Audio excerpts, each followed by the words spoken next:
You guys are going crazy on Twitter.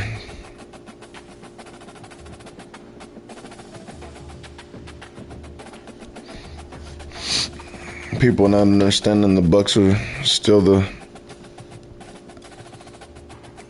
team to beat.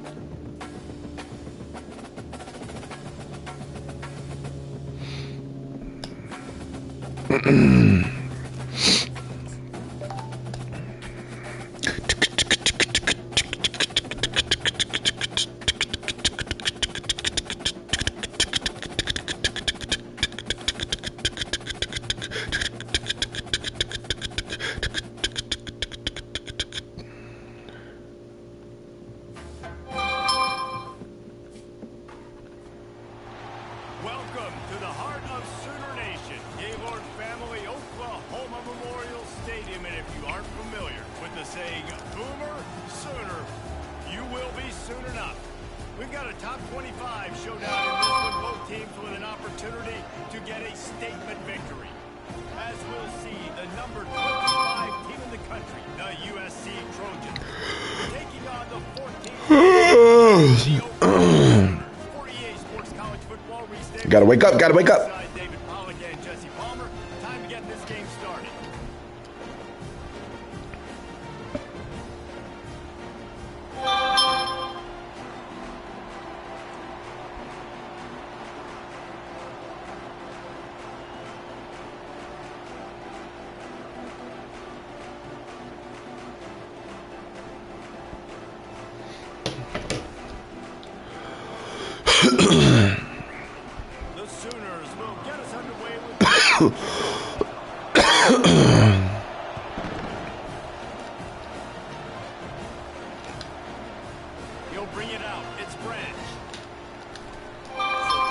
Ooh, almost got up out of there. Let's do this real quick, Coach.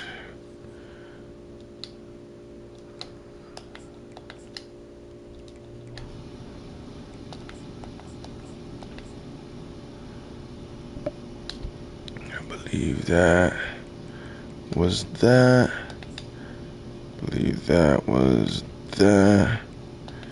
This goes here. This goes Shelby, I believe.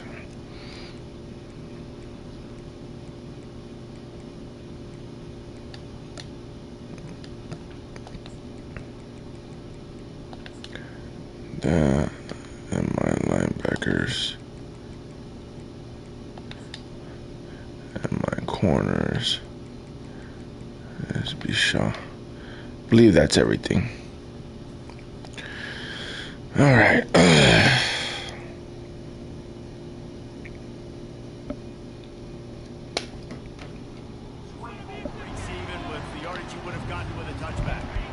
All right, let's get it in. Linebackers shuffling around, trying to keep the quarterback from getting a read. Handoff from the Whoa, why did he do that? bring him down, and he's going to lose a yard on that one. You see all this movement in football now, all the sting. Oh. They're sliding right before the snap. That was weird. For the offensive line. Then they're moving back and That was weird. really good job by the defense. Continue to move, continue to stunt, continue to get let's do this. On that first play of the drive, it's 2nd and 11. To the air, it's Moss. He's going to take off. He's going to be able to pick up a few yards before the slide. They'll try to muscle their way forward on 3rd and short from the 29. From the gun, wants to pass. That's caught. It's Branch. And the Trojans are stopped, but not before getting the first down. And on that 3rd and short, I don't think he was unhappy to see that zone. Nope, it's a great job by the offense. Hey, see where the holes in the zone are? Sit down. You only need a little bit of yards in this 3rd down. Yeah, the running's a little weird now. And a really short game before he gets a whole bunch of company from the defense. Well, man, The running's a little... trenches right now. This defense, they take a lot of pride in stopping the run. Let's keep our eye on them throughout the course of the game and see if they can contain this running attack. He got a Really? hit there, knocks it away, incomplete. Great job on the back end in coverage. DB staying in the hip pocket. Was able to swat that ball away. They couldn't make the connection on second down. Now a 3rd and 7 to keep the drive alive. Got it in the middle. It's 4. Good tackle there to stop him short of the first down, and now they have to make a call. On a big 3rd down, love the discipline by the defense there. You got everybody with their eyes on the quarterback, rallying to the front, speed on D. Nice tackle. Love the team defense.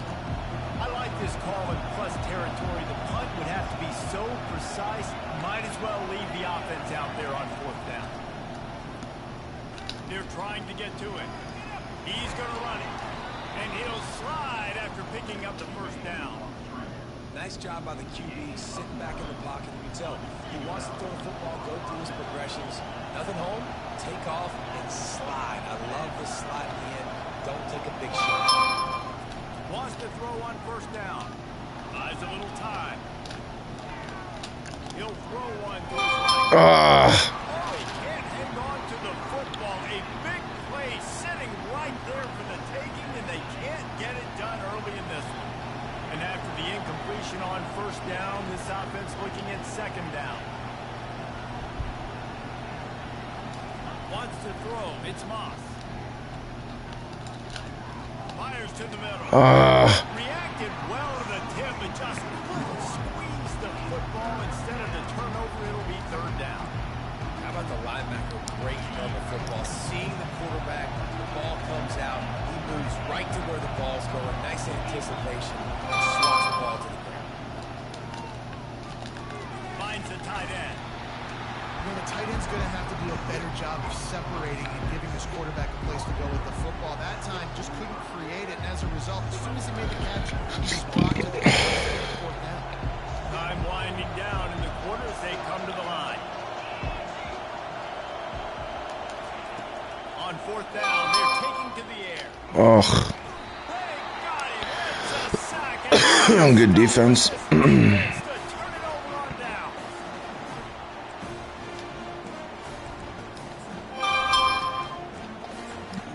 These guys. Plenty of time for one more snap before the end of the quarter.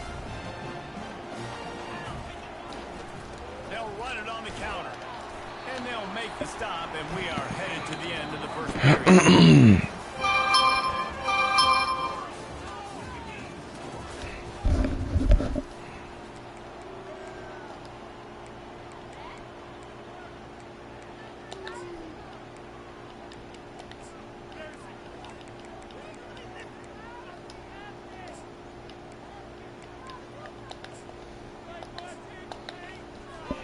We'll get this quarter going with a 2nd down play. They'll keep it on the ground. Fights off a defender.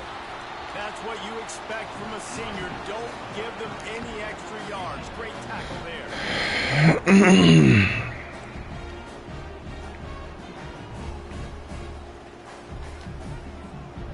They'll have to get it to the 37 on 3rd down. Looking to throw, it's Arnold.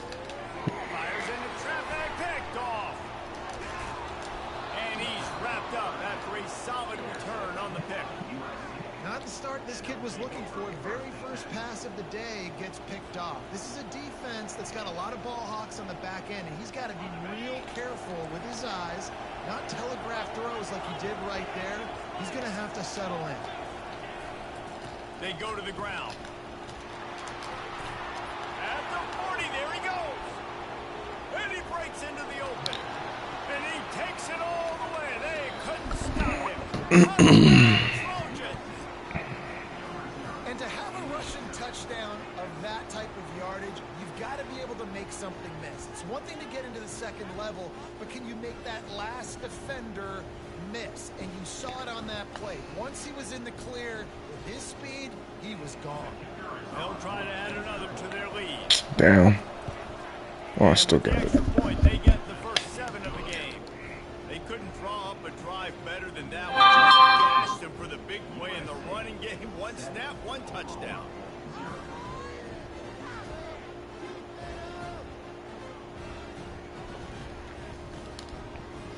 The kickoff team out there getting set.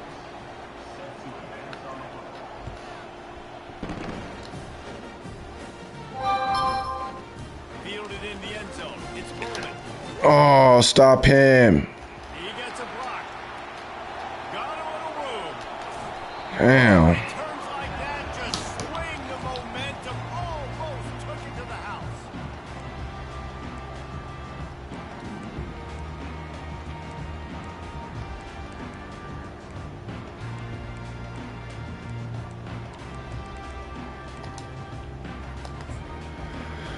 The Oklahoma offense will go back to work. After that last pick, David, they really need to take care of the ball this time. No doubt. And Palmer, I want to know what Spurrier said to you on the sideline after the pick. Do that again, and you'll be right here beside me for the rest of the game. You got to call your plays, and I hope this coaching staff isn't going to be afraid to throw it this round. First down here with time for maybe one more play until the 2-minute warning. Looking downfield, it's Arnold. He's moving out of the pocket. And it's loose. That's us, right? That ball had a magic Tell me that's us. back to the Tell me that's us. Oh, my God. And this offense has a chance to pull even as we get deep in the first half. Defense trying to hold on to the lead. Here's the snap, looking to throw. And the Heat gets there. And they get him down at the 14-yard line. Throwing the ball down this close to the goal line because there's so many bodies in such a small space. Oftentimes routes take a little bit longer to develop, and it forces quarterbacks to have to hold on to it a little bit longer. That's the risk and danger with throwing the ball. So Got some room. Ah. And he'll step into the end zone. Touchdown, Oklahoma. And I love that this offense stuck to it. Stuck to the run game. Didn't panic. They got down, but they answered the bell right before the half, and they got this thing right where they want it now. They can tie this football game and hopefully go into the half with a lot of momentum. How are you going to say a first-year head coach? He's not a first-year head coach. All tied up, just about set to kick it away.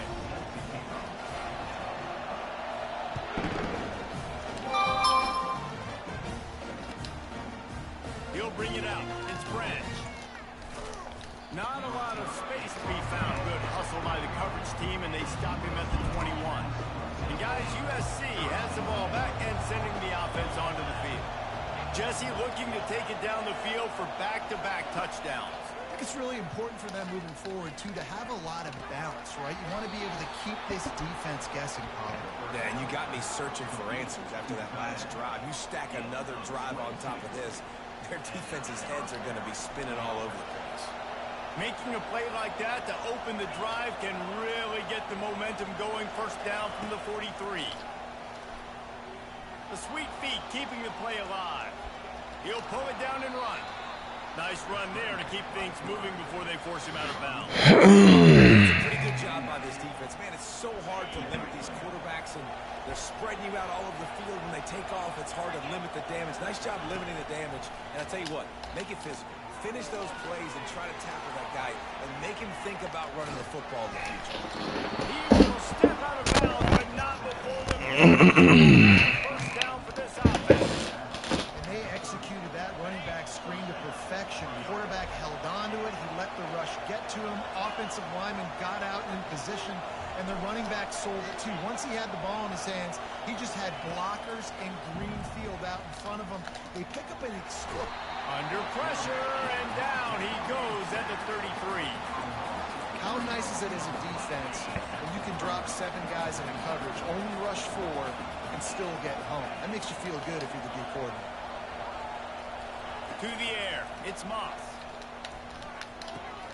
He's right on target. And oh, he was off to the races after the catch, and they finally drag him down. Well, the defense did a nice job taking everything away down the field, but once the drag route was caught, they just couldn't rally to the ball carrier in time to make a tackle, and as a result, new set of downs. Using the quick game. That completion will take it inside the 4, and the offense is threatening. Well, it's a nice play design there. You're getting the running back involved in the pass game. Quarterback gives it to him early so he can go to work upfield and get the first down. The Trojans have it in scoring position on 1st and goal. He caught it, and he will score. Touchdown, Southern Cal. Man, I just love the execution by this offense. Late in the half, man, you want to take the lead. You want to get that momentum on your side, and they do it. They finish it with the passing game. And I'll tell you what, keep that passing game up. You can keep this lead, keep the momentum, and keep putting up numbers.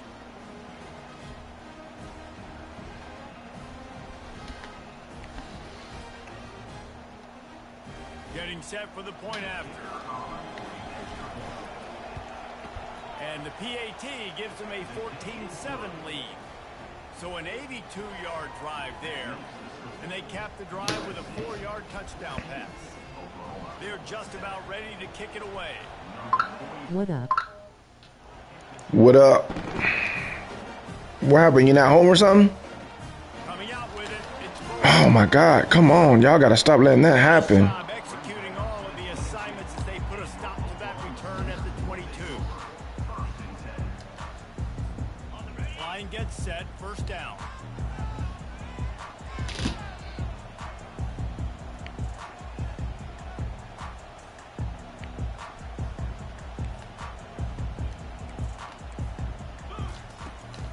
The give on the inside. Nice, solid form tackle from this sophomore. One more snap coming before juice boxes and orange slices. Dropping back, it's Arnold. The quarterback can make I'm it. going to be on in like 10-15 to be the GM of my Panthers lol. He gets downfield for the big catch. Boy, he almost finished his half with a Man, I almost jacked that up, bro. stop. They're eager to head to that dressing room right now. I almost jacked that up. I almost jacked that up completely. Just about set for the second half kickoff.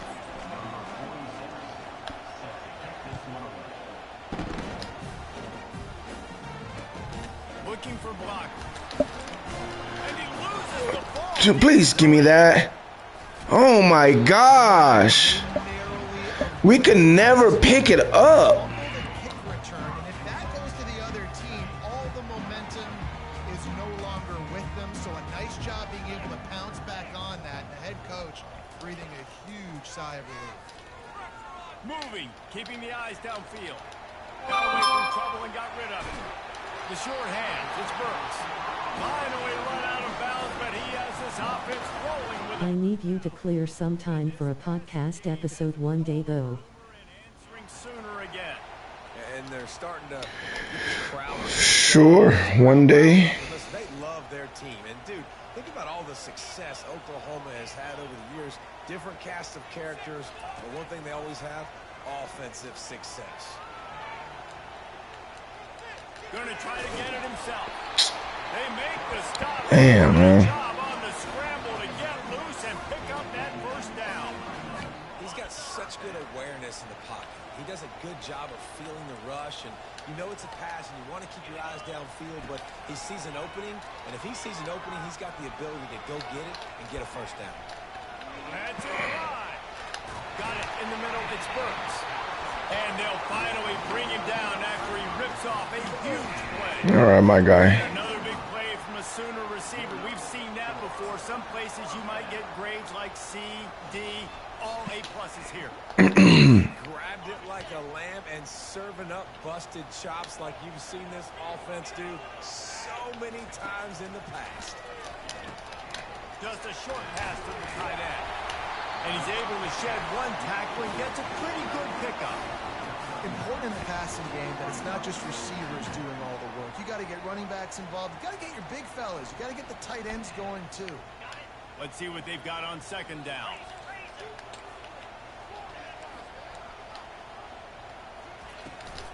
From the gun, leaves it on the inside with the back. Brought to the ground, but not before getting enough for the first down.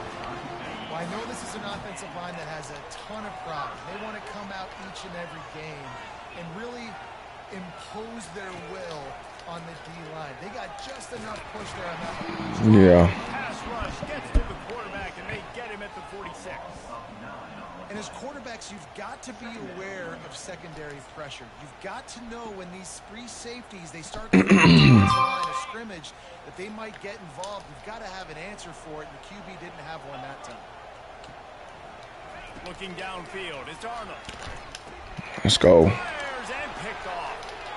Looking for more room. And they'll close in on him after a good return on the interception.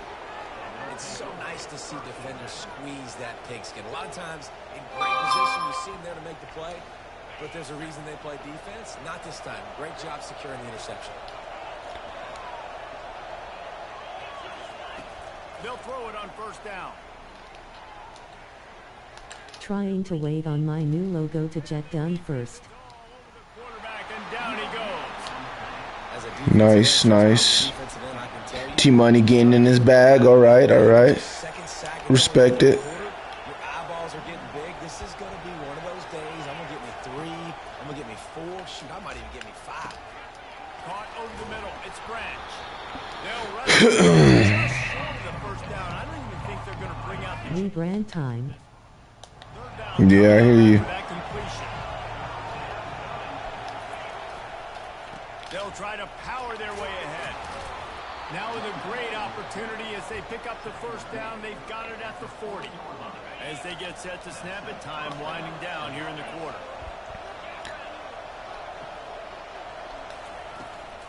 They'll try the run.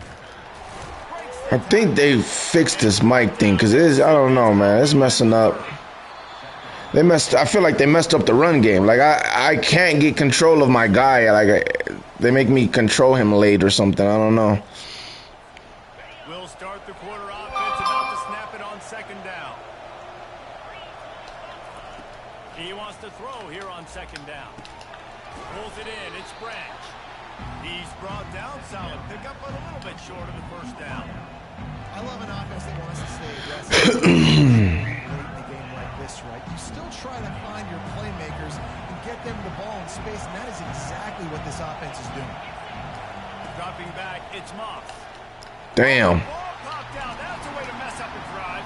Original Panthers fan because we got the team up 26-93 and my B-Day up 27-93. I can't do that here, right? I got the football, I got the lead, the clock is my friend, and now I cough it up. Offense, you have to understand the situation, you have to understand I got to get to the ground. I can make sure I don't fight for extra yards, I make sure I don't fumble, costly fumble. Pressure coming. And they couldn't hold off the heat, and he goes down with the sack. Man, a lot of coaches talk about starting the drive positive and the first play that can get you going. Hopefully this don't mess me up. Picking up and going backwards, and that is not the start to the drive they were looking for. Yeah, I messed up. Second down, he'll let it fly. Oh, he held on to that. They bring him down, but a solid pickup to put them in position to pick up a first down. Man, I love when you understand when I'm What are they doing? on that football. You can tell he's thrown over the middle of the field. He knows he's got defenders there. I got to throw this thing in there quick, fast, and in a hurry. Nice job by the quarterback. Come on, man. They're really starting to threaten as they pick up the first down at the 34-yard line. We have reached the 2-minute warning, and time is of the essence if this offense is going to make a play. And the Sooners have it with a 1st and 10.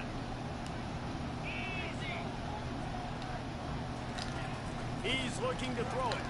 Unloads to the wideout. And it's picked off for the 3rd time today. No room to return, but no problem after making a play like that. And they'll Come on. And that just kind of caps off this day. It's been a day with not a lot of rhythm, not a lot of timing, not a lot of guys on the same page. Let's see if it does better when I... And the quarterback throws an INT, and this Hike, one is nigga. not looking good. They'll keep it on the ground, trying to milk the clock. Smashes through. They've got him down at the 40 after he ripped off 15 yards. Well, he was able to gash him on that play. You just give this guy 1 inch, one little crease. He puts his foot in the ground. He gets north fast.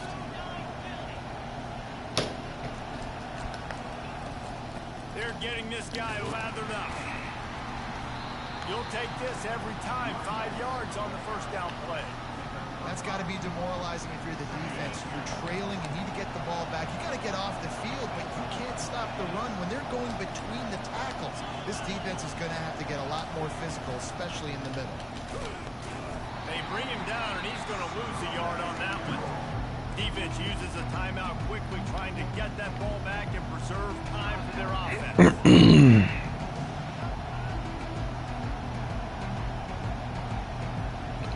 Chance to sort of put the defense on its heels if you convert a 3rd and long. This one from the 44. Looking for a man. It's Moss. Gets open down the middle. Good pick up there. They'll move the chains, and they're set up at the 41.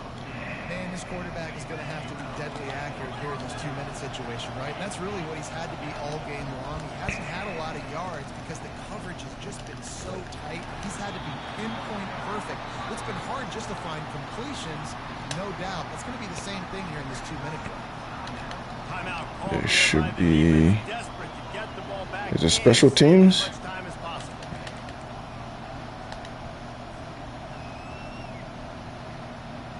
They'll be perfectly content to go right back to the ground here on 2nd and 8. And the offense is content with where it is. They'll take a knee. Quick timeout call by the defense, stopping the clock to save as much time as possible for their offense. Now facing a 3rd and long. The quarterback takes a snap and takes a knee.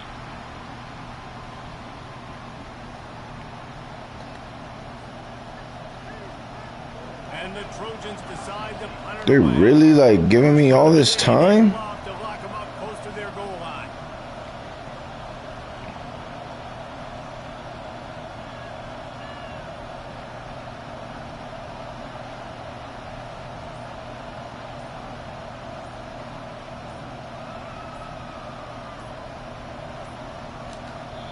We've got a timeout from the kicking team.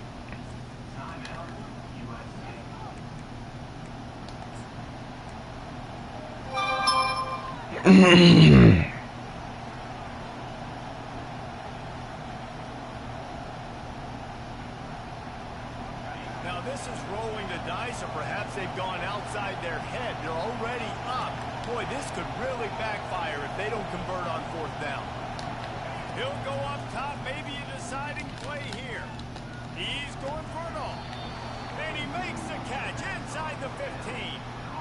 Oh, and he finds his slot receiver on that 4th down throw. And I'll tell you, this guy is not the biggest receiver in college football. He does such a good job working. Get this game over with. Come on now. To get open and read coverage. Every quarterback loves having a slot receiver. Quarter, clutch plays, guys delivered, and they get a close win.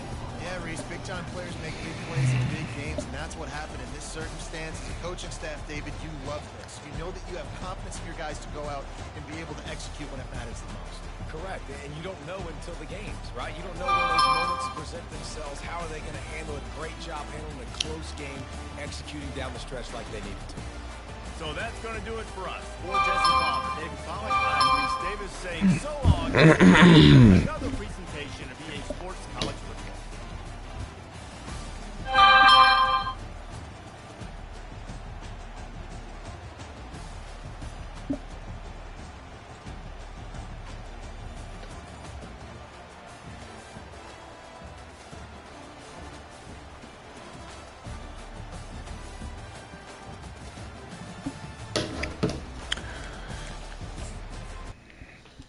All right, that's another dub.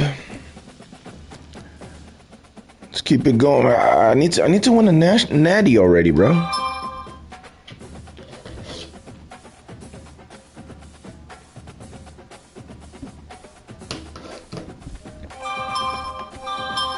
These guys are going back and forth on Twitter.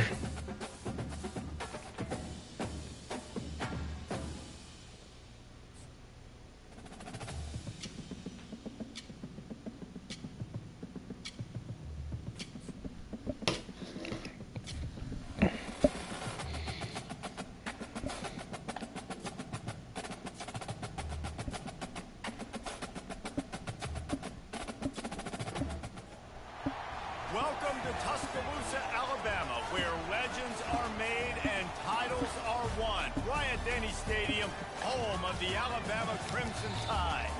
Today we have a top 25 matchup on hand with two of college football's premier teams preparing to slug it out. As we'll see, the number 25 team in the country, the USC Trojans, taking on the 6th-ranked team in the land, the Alabama Crimson Tide. Glad to have you with us for EA Sports College Football. I'm Reese Davis, David Pollack and Jesse Palmer with me in the booth. Guys, we are ready to tee it up. Did I just play Alabama? No, I played Oklahoma.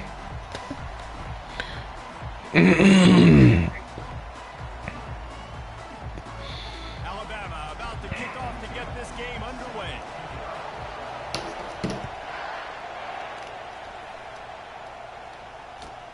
On the move from inside his 5. Oh, Branch didn't cut off that edge. And leave his offense with a long field in front.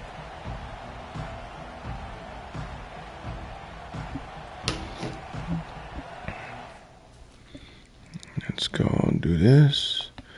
Do this. Do this. Do this. Do this. Do this. Do this. Do this. Do this. Do this. Do this. Do this, do this, do this, do this, do this, do this, do this, do this, do this, do this, do this, do this, do this, do this, do this, do this, and do... I didn't have enough time.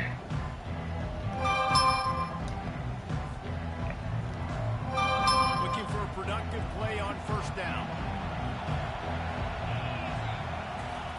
He's going to pass. Coming after it. And the quarterback is knocked out. And let's finish. And do this. All right.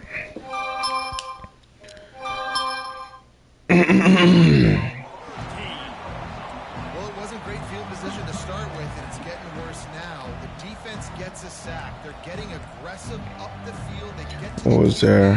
Okay. So let's attack the middle.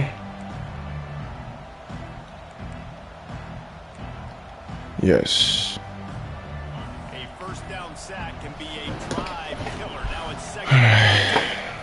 Moving the running back, forcing the defense to adjust. Forced out of the pocket.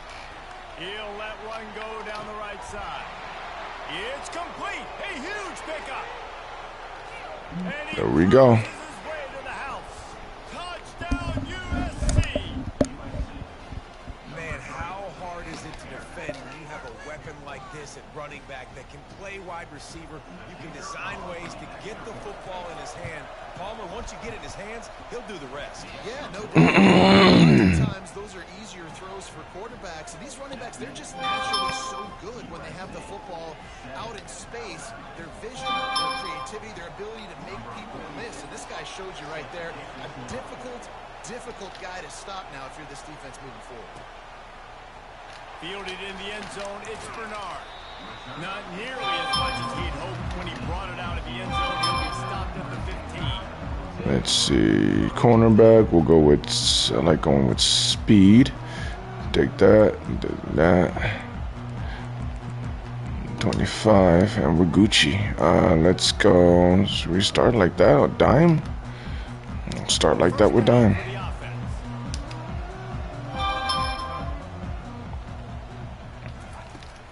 From the shotgun, the inside give.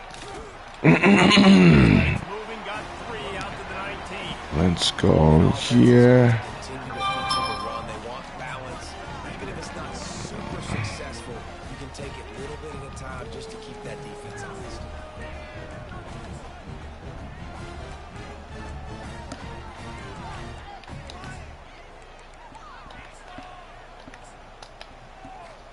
Got 3 on first down. It's 2nd and 7. Pre-snap motion in the backfield. They'll leave it with Oh, him. And he found plenty of running room on that one before the defense was finally able to get him down. The option look. oh my gosh. Ah, At the 45 on his way. Flying down the left side. He's at the 10. Touchdown, Bama. And once he got loose, it was all over. that was my fault. So nice to have guys that can create these explosive plays like this. You hate it. That was my fault. Look at the elusiveness, getting to the end zone. Nice run. And the extra point was good as they finished the drive.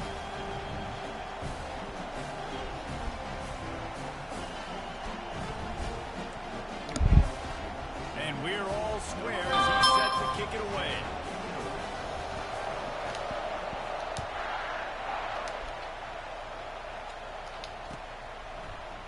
He'll bring it out. It's Brad. Oh, we gone. We gone. We gone. We gone. Sliver of daylight. He's got an alley. Wide open, and it's a foot race. He'll take it to the house. Touchdown. No guts. Put the crown on. Glory. Caught it in the end zone. Didn't hesitate for a millisecond to take that thing back, and boy, did it pay off. And this is why kickoff returns are so exciting. There's so much space between you and the other team flying down the field. The only time you're going to be provided that much space, and you could tell he knew what to do with that space. Kicked on the Jets. Bye. And he makes the extra point. They're just about to boot it away full of energy after housing that last kickoff. He'll bring it out. It's Bernard. Not a lot of space to be found. Good hustle by the coverage team, and they stop him at the 21.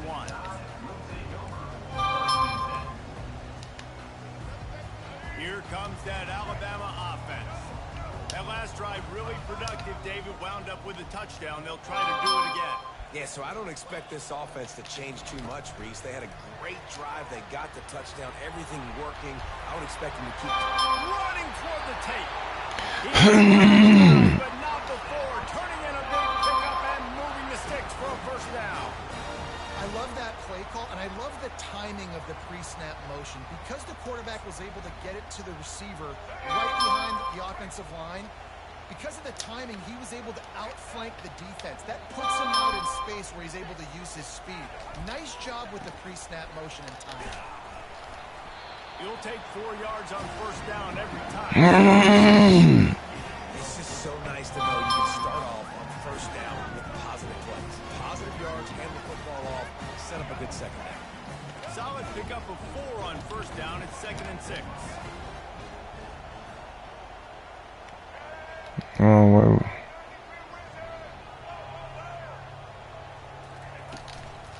Rides to the back. Good execution. They move the sticks, and they've got it. Okay, let's Nice run there. No, listen, let's do what we want to do. I know it's all about spread offense and throwing the football and going up tempo and scoring quickly, but man, you think back to Bear Bryant in Alabama, doesn't it always seem like they've always wanted to establish the run game? They've always wanted to be physical. Here we go. Bear Bryant would have loved this guy in his backfield. With his physical style of running, man, he fits that just perfect.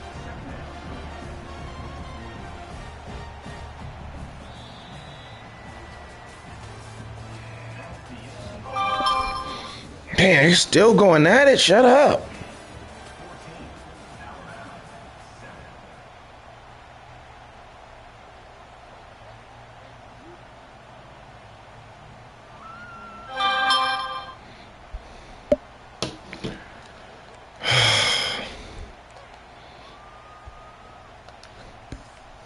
We'll get this quarter going with a second down play.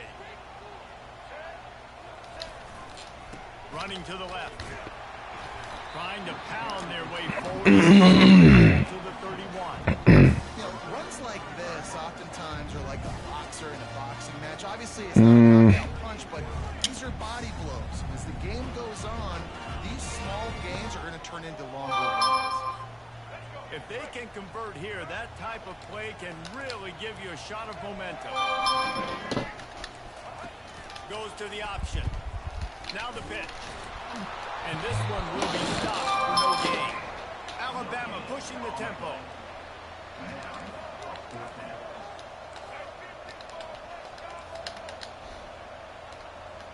They'll move the running back to try to force the defense to adjust. Off the RPO, go right, looking for the chains. What? What happened there? Big gain, and they are in business, first and goal. They were easily within field goal range there, but they don't feel. Why is it not letting me see what they picked? Nah, pass. I mean, you got to be aggressive. You got to get touchdowns. Some bull. Defenses are willing to give up yards now to make you kick field goals. I like this offense being aggressive. Forget the threes. We need sixes. They'll use the running game on first and goal. He works his way all the way down to the 3, and the defense is feeling.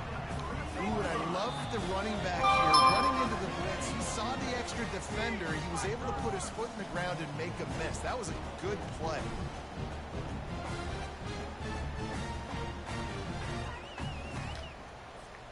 They've got it down to the 3. Now it's second and goal.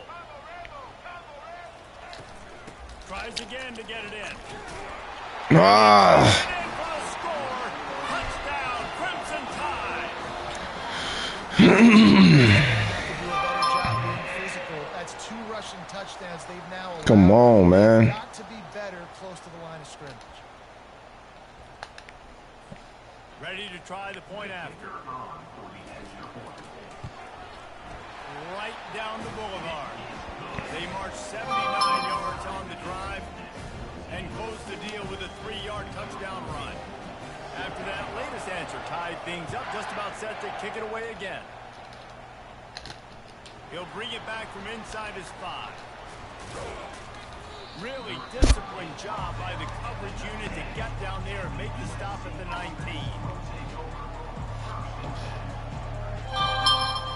This Trojan offense is ready to go back to work. Now they need to put something together to answer that last score. There's a lot of pressure, too, on this offense to have to execute at a high level. They've got to score points, David, but they can't go too fast because their defense right now is tired. And I think that's the difficulty being a play caller. Like, I have to balance all of those things. My defense is a little bit tired. I can't put on the field, but I got to be aggressive because this is a back-and-forth type game. So a lot to process and think about. After a big gainer on that first play, now they can really go for it on 1st and 10. Feeling some heat. He's got an open man. A huge gain on that one before he ran out of bounds, and he has the first down. Well, Reese, you and I were talking about this before the game. How is this defense going to be able to deal with all the speed they have offensively? You saw them just rip off a big play. And Jesse, now their head's spinning just a little bit. Give up a big chunk play, and it's right back out. It's complete. So close to that end zone. He can almost taste it, but it'll be 1st and goal for this offense. Defense is backed up. Shadow of the goalpost trying to defend their own end zone. Touch pass on the Jets. Oh my gosh, I didn't think it was giving it to him because it didn't. Everybody playing with high discipline. They saw the pre-snap motion. They knew who had the football. You saw guys with excellent instinct running downhill and making it tackle. Thank you.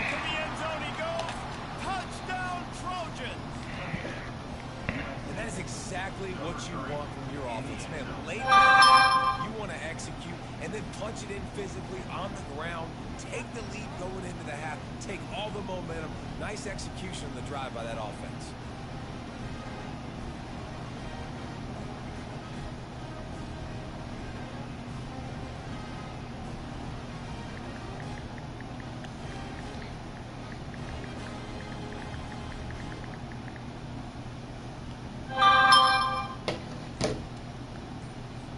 Lining up to tack one more onto that lead.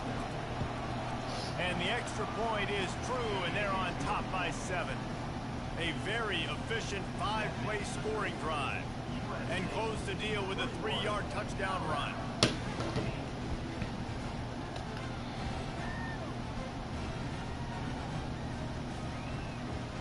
The kickoff team takes the field to boot this one away.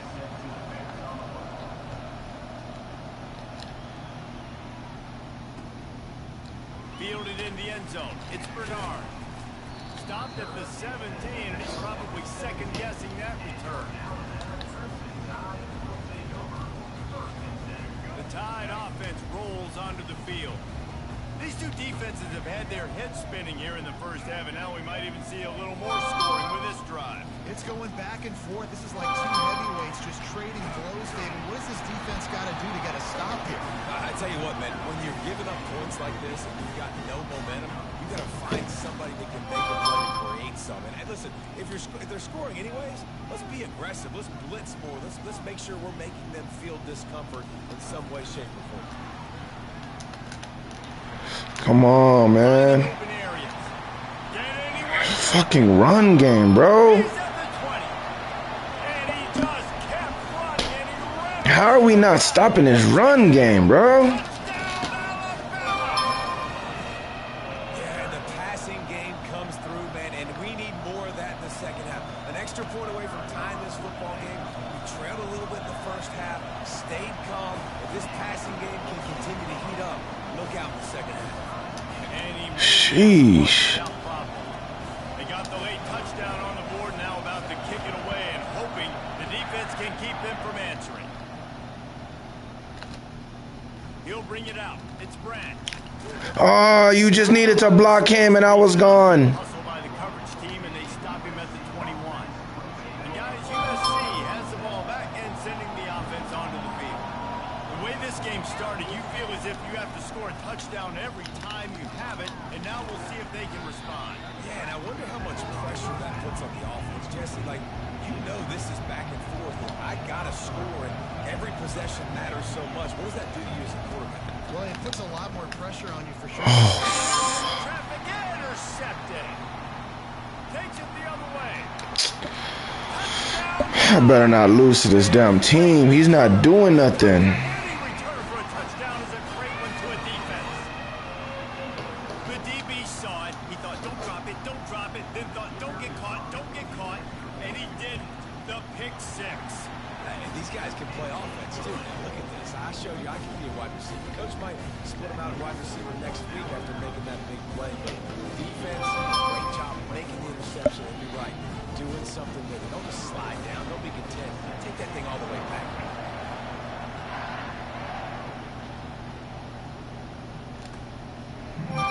Coming out with it, it's Branch.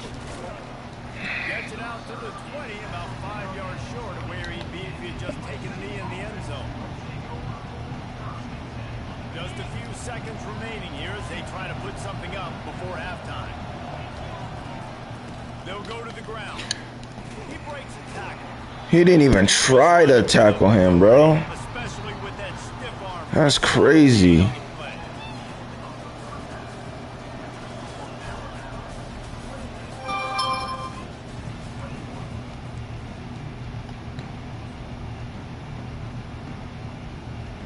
The Trojans will kick it away first, and we'll start the second half.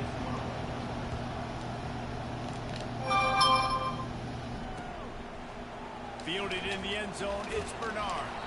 I know he thinks he can house every return, but sometimes you just have to take a knee as he stopped at the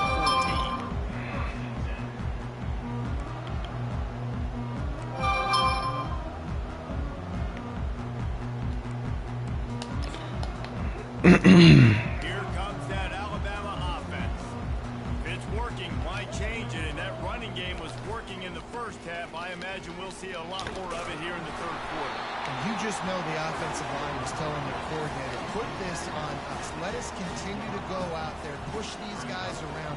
We can put this game on our back and end this thing by running the ball. And this is a manhood question for this defense. Like, as a defensive lineman, and you're pounding the rock, like, I got to physically rise to this challenge. This defense has to play more inspired and more physical in the second half. This is crazy, bro. They're running the ball.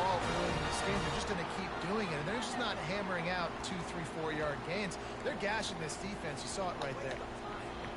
With the first down, they'll put it in play from the 33.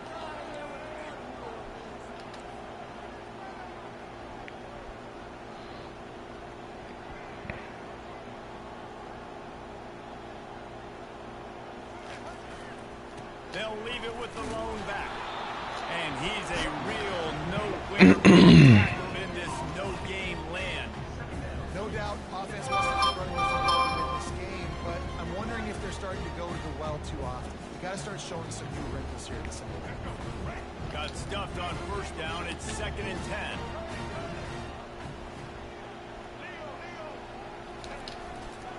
They'll give it to the back.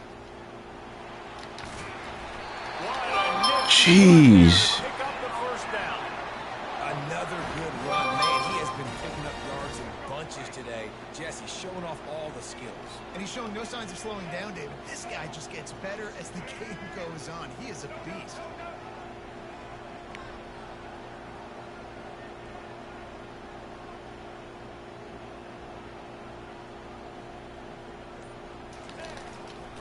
They'll try the right side. Continuing to churn and move it forward, and they're closing in on midfield. It's down at the 48. Hey, 5 to 6 yards a pop. I don't know if you guys are really good at math, but that usually equals a first down every couple carries. So don't forget about the run game. Keep them honest. Pound that rock. If you're the defense, you know that running back is the guy who's now got So all these Alabama niggas do is just run. plays, but you've got a chance to win here. If you're going to do that, you need to take him away. Here comes a third down situation, and the defense has had no answer so far. Oh my! He gets it to Come on, bro. pick up a fresh set of downs. Passes, it's so hard because there's always action off of it, right? If I fake this pass and I can run it up the gut, or I can throw it and then just spread me out and make me defend so many things. And you can Pause, bro, pause. on the edge quickly, got the big first down.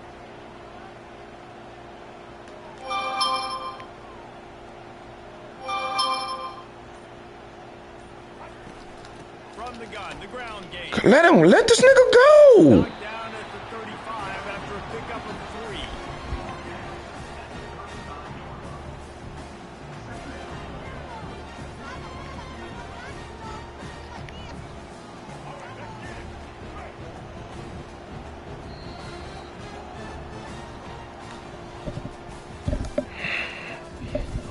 Just wasting the down. Oh, God.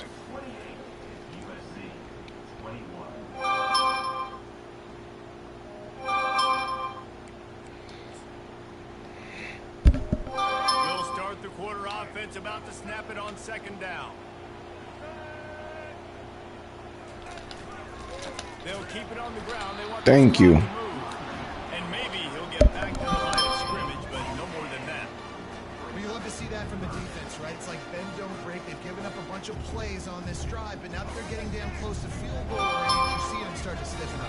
Yeah, and plays don't matter anymore. Yards don't matter. All that matters in these defenses nowadays is points and limiting them. Trying to get to it. Let's go. Pressure is effective from the defense. They knock him down just behind the midfield stripe at the 48. And listen, the quarterback drops back, and he's going through his progressions. We see zone, but just couldn't do anything about it. This defensive line, this pressure, getting to the quarterback, getting him on the ground. Wide receiver coming across in motion. Quick pass on the fly. No freaking. No way, bro. Open runway ahead. He really ran on 4th and. Touchdown, Bama. And man, that play looked That's crazy.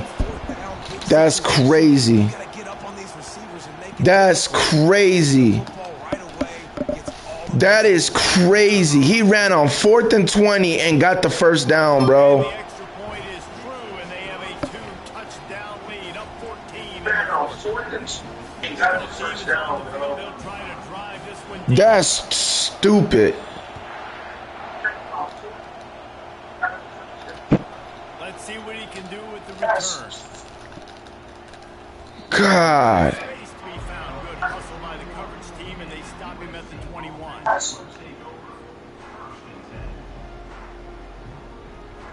This Trojan offense is ready to go back to work. Scanning the field, it's Moss. Looking down the middle. Finds the big tight end. And this junior quarterback shows you why the scouts love that big arm of his. That's crazy, man. And this one in time is running short if they want to fight and pull this one out. They've got it at the 37. It's 1st and 10. He wants to throw. And the freshman will chalk up a sack. They'll tell you that somebody's always going to pop open, but it didn't happen in time before they got the sack. No, it did not. And you know what? I'm going to remember this. He'll take the deep shot. And that ball is hauled in inside the 35. Touchdown, Southern Cal. And once he found some daylight, it was time to... No, I'm not going for 2. Stop. And listen, still a ways to go, but great job by this offense getting you back in the ball game. Now, we got a one-possession game. We got our score. We did what we're supposed to do. Now, how do we get this stopped? Now, the defense has to come up big and get me the rock back. And it's up and good as they draw just a touch closer. Quick strike offense on that 3-play scoring drive. And they finished with a bang, a 71-yard scoring strike. Trailing by a touchdown here in the 4th, they'll try to get it back with the onside kick. Few anxious moments there, but the hands team true to its name as they make the grab and get the ball. The Tide offense rolls onto the field. Okay, Justin, this is a little bit of a tight spot. You'd love to be aggressive enough to get the 1st down, but you've got to take care of the ball. No doubt. I was going to say, Come on, make it come out. Pop that ball out. not turn the football over at this point. The defense has 3 times. The niggas just block crazy, bro. Play calling here, you're expecting them to try to run to ice this game. Like, I just can't get off the blocks. But I also know that one 1st down ends this football game. It's every team that's played Bama for like the past 10 years. Nah, that's just ridiculous. 4th and 20, bro? Come on. Electric run has him set up You probably passed a minute, didn't you? with the run on 1st and Say what? They bring him down. Probably passed a minute, didn't you? on that one. He ran on me on 4th and 20. Thing away. They're gonna That's what I'm saying. football to keep bleeding the clock. They've got the lead here late now, down by the goal line. Just take as Did you much pass of the commit? clock as you can. No. Before snapping this football and keep running. Out of the gun, the inside give. And he gets it back to the 4-yard line. No farther than that. No gain on the play. Defense uses a timeout quickly, trying to get that ball back and preserve time for their offense. A touchdown here on 3rd and goal really ratchets up the game pressure. Oh, shit. They'll try the left side. And the defense wrestles him to the ground. Timeout called there. This nigga would not beat me again. And save as much time as possible. Please think you got it and go for it, man. Please. So here we are on 4th down, and this field goal kicker is going to face all the pressure in the world.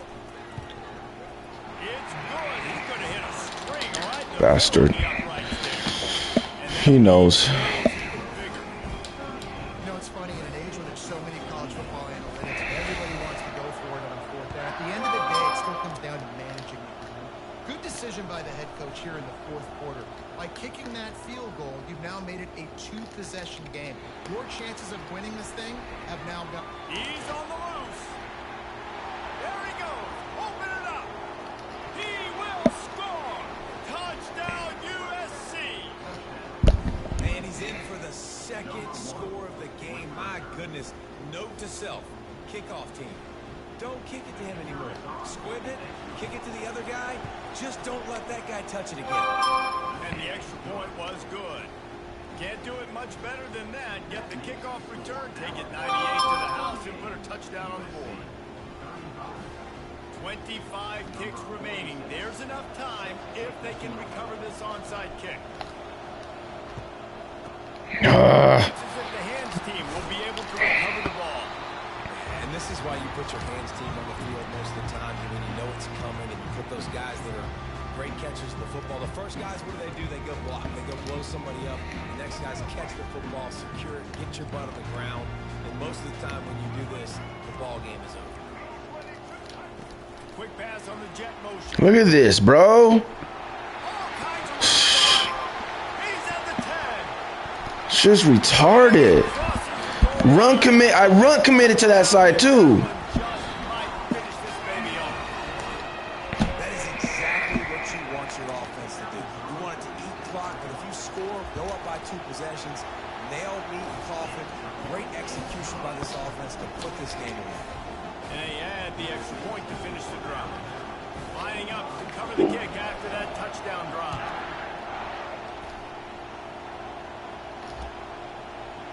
Oh, he's going to take a chance and bring it out. That gamble did not pay off as they bring it down at the 12-yard line. Here comes the offense on first down. Bullshit. Back to throw, it's Moss. He's taking a deep shot. The pass falls incomplete, and there are 8 seconds left. The offense has got to find something here in the fourth quarter. You can tell pressing a little bit. They need that big play. They want that big play to try to make this game a better ball game. Took the shot, unsuccessful, but I wouldn't be surprised if they take some more of those. Right down the middle. It's caught downfield. He'll move it up. Okay, let this clock go out, bro. Hurry up. They get the timeout, and the clock reads 3 seconds. They called a timeout. Wow. Now the quarterback changing the original play call. Going up top on first down. He wants a big play here late. And the ball falls to the ground, incomplete. The game is over, and that's just sort of how this one is I going. can't believe this freaking. He couldn't even stop me offensively. That's. They can't come up And it's a team game, right? The offense did their job, but now Hey. defense will have to find a way in the future to Week make better 6. plays, get stops. PM of my Carolina Panthers. Especially when your offense does Losing to the Bengals and the Bears. Pick versus the Falcons. Just trading blows 2-3. The Falcons are 3. Bucks are leading the division at 4-1. YSG and his Saints are 1-4. Please give me that nigga again. Please, God. Falcons are top 10 in It's rushing, Alabama. top 10 in defensive points per game, and top 10 in stopping the run.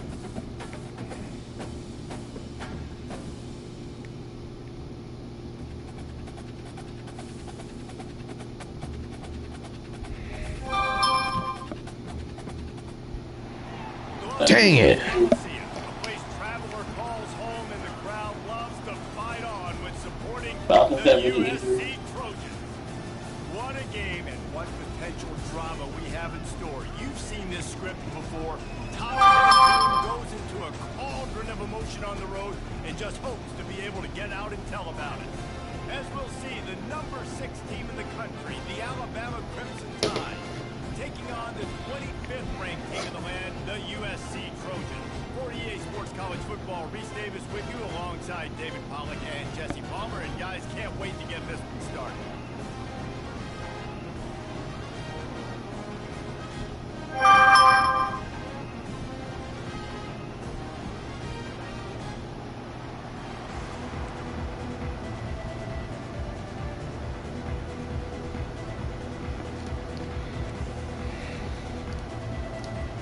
Alabama about to kick off to get things started.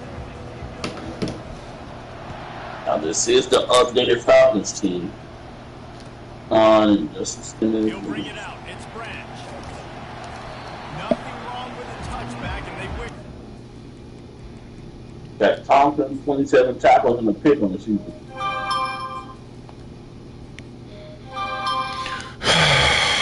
Shit pissed me off, man.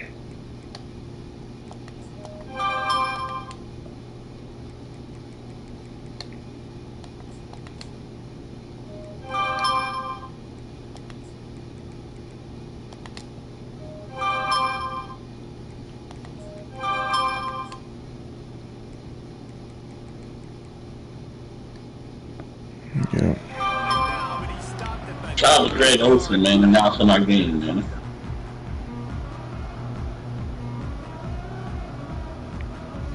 Offense getting set for first down. Exactly. On the ground, it's O'Neal. They'll rip off 8 on that play. It's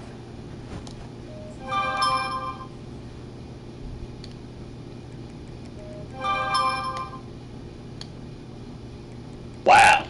We're the division that had the lowest amount of wins last season. That's bad.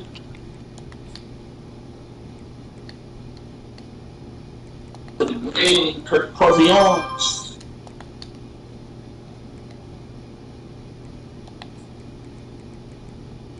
Right now he has 1,020 yards, 9 touchdowns, 2 interceptions. I know it's sexy to throw the football, but if you can pound it away and get these kind of gains, they will just add up, wear the defense down, get first downs, and ultimately get some points. 8-yard pickup on first down leaves them with second and short. Back to pass, it's Moss. He's got it down the middle. And he'll be marked down, but he's got enough to move the chains. Well, it's a great job by the Oh yeah, great job, shot. Get to the inside, locate the ball, and catch the slant. They've got it first and 10 from the 25.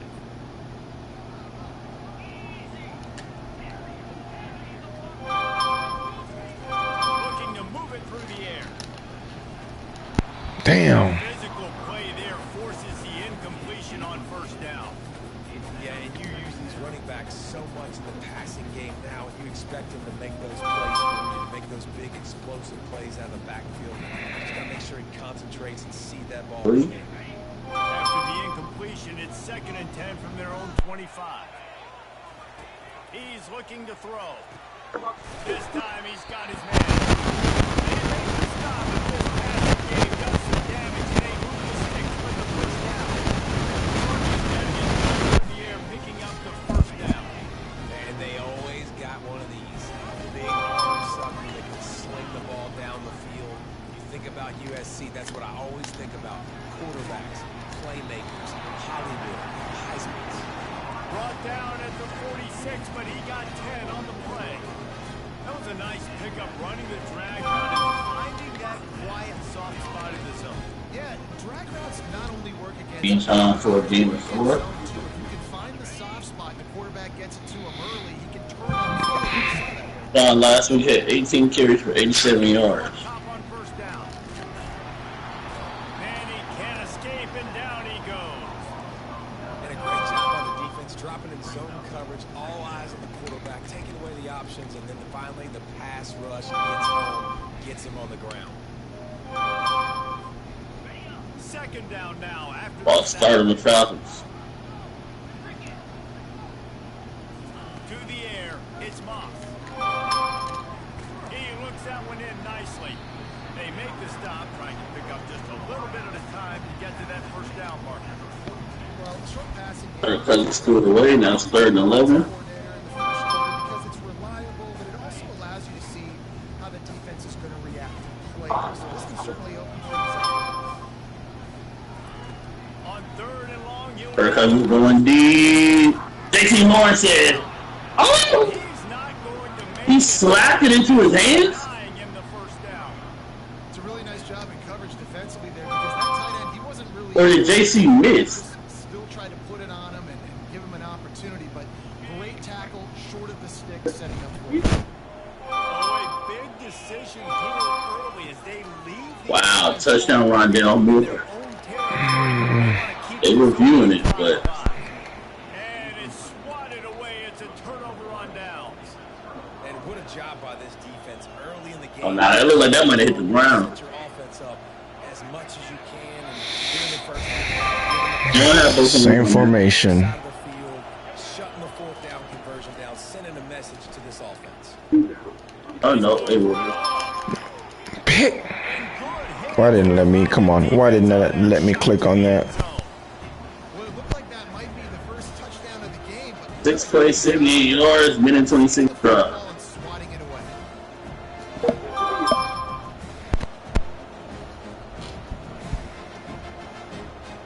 Here they come on 2nd and 10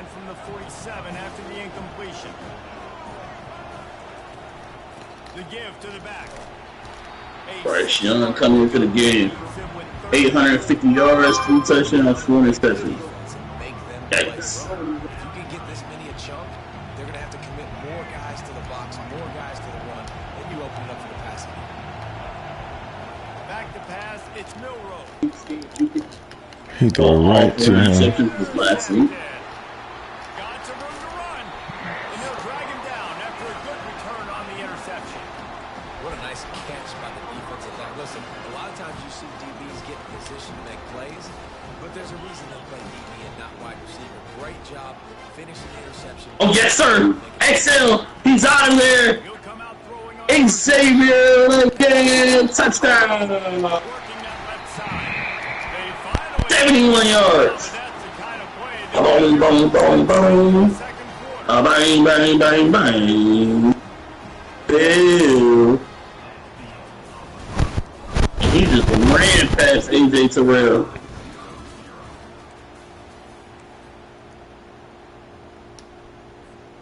They'll break the seal on this quarter here on first down. They march to the red zone, and here they go. Getting some heat. We got a tie game. Solid gain on the play before sliding. Hey, listen, it's important at that position to be able to be good off schedule. Everything's easy when it's on time. You get the ball out. But when things break down, they get off schedule. You've got to have a guy back there that can make the right decisions. He did exactly that. It's complete to the right. They'll get him stopped just short of the end zone, but they're in business here with the first down. I like the running back there on the route, the patience he showed, really setting it up. Got to the defender, was able to put his foot in the ground, get some separation, catch it, and turn upfield for a first. They'll run the option. And the ball is Oh my gosh. and they lost the ball out of bounds, and they'll lose it. Big play, Kirk Cousins, Rick London. That offense going and start having success, you've got to make sure when you get closer to the scoring range, take care of that football. If you don't, coach is going to go you on the sideline, you in the game. Can the D deny them on second and goal? To throw, it's Moss. Moving out of the pocket. And he runs it in for the score. Taking down the Dijon. Jordan Fuller comes up, makes the tackle. See anyone open? No problem. I'll take care of it myself. Yeah, I've been there before. Been there, done that. Not my first rodeo. These niggas are still going back and forth. By the goal line, I'm getting outside, I'm taking it for myself. And he tacks on the extra point.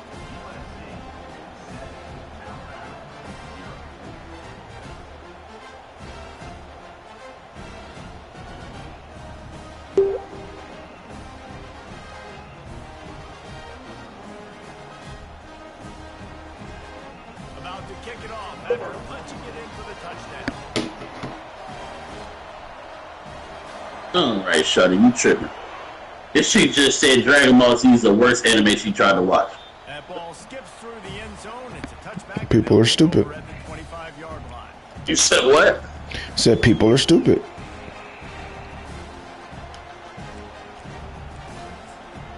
Wait, was that?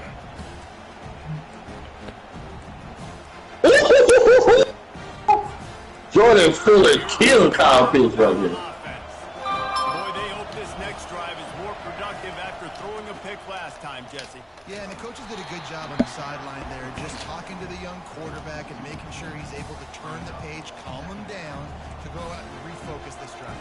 Yeah, and some people do that better than others, but you got to show some trust in him. Maybe get the ground game going, help around him a little bit with this system.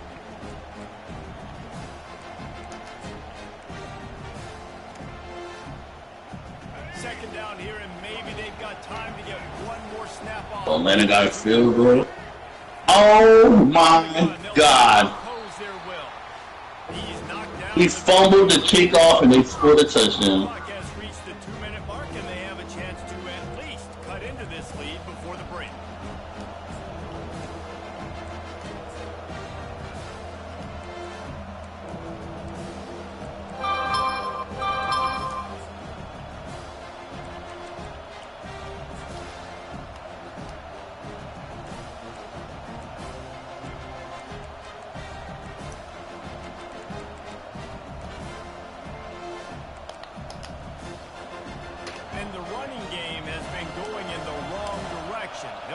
with their first positive play of the drive. And just like that, you go from down 3 to down. It starts to collapse.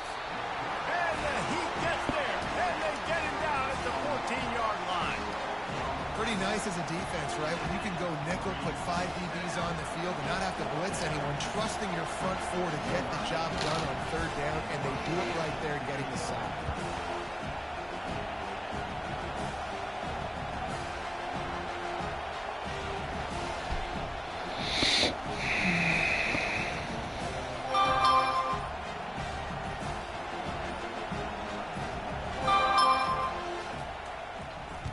Fourth down, and the punt team sends it the other way.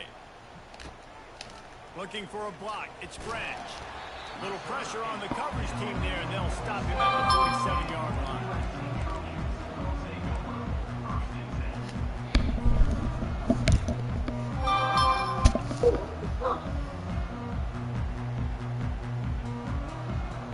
And guys, USC has the ball back and sending the offense onto the field. David, they'd love to do what they did last time and put this one in the end zone. You ain't lying. They did a great job. The offense was clicking. Everything went well. Palmer, they executed and got the touchdown. And they really were in a nice rhythm as well. I'd love to see that here on the next drive, too. Just keep doing what you're doing. Everything seems to be working, and you seem to have this defense on their game. It's now 1st and 10 from the 24-yard line. They're trying to get to it. Catch in the middle. It's Robinson. Excellent job working through the air. They're finding a hole in that defense and picking up a first down. QBs, when you see zone coverage making, Bryce, let it go. and you've got time to throw. You had a little bit of time to throw. You can move guys with it. Couldn't see. Was too much. Yeah, she didn't like the screen. The extra long powering up. The screaming. Couldn't get into the story. And their reference 1 and 3. They're bringing heat. And the pressure is coming in, and they get him again. This defense did a great job bringing pressure, multiple looks, different guys, back-to-back plays. Now bringing up a 3rd and long. Pressure on the quarterback is coming. I'm not positive, but that first down marker might be in the next county. Quarterback checking off. On 3rd and long, hoping to throw beyond the sticks. And he was drilled just as he released the pass. It's incomplete. Nice job by the defense. They're mixing up their look. They're 3rd and long in field range. They go zone coverage. So everybody on the back end has the eye on the quarterback. They're able to break Fudge me. Missed it. And the margin is still 7 after the miss, guys.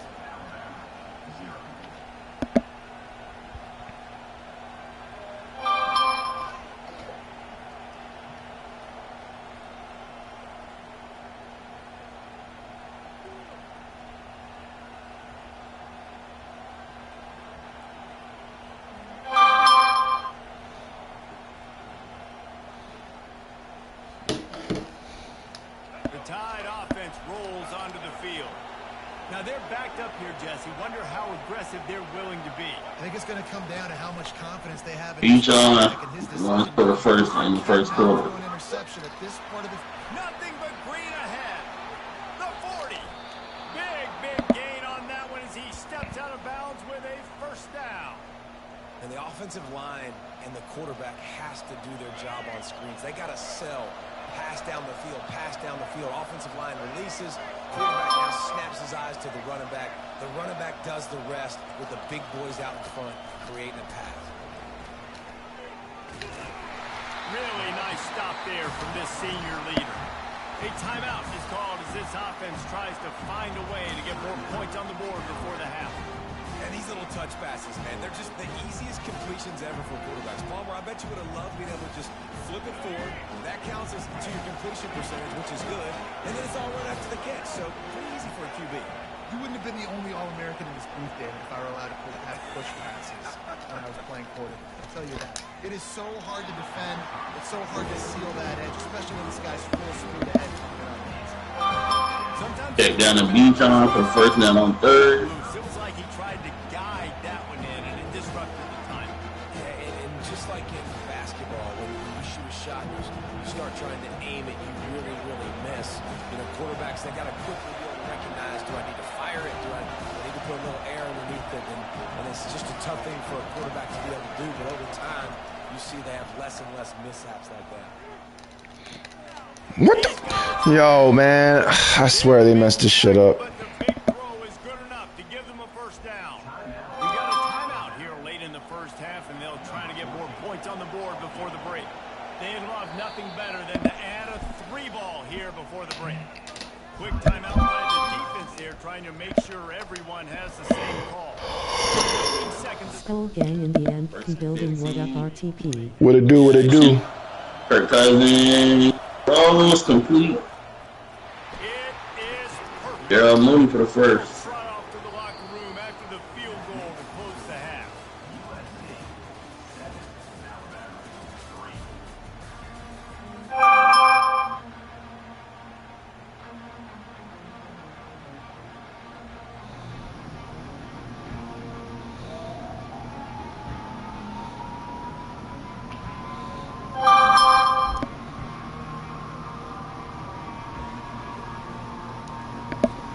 And the Trojans will kick it off to start the second half.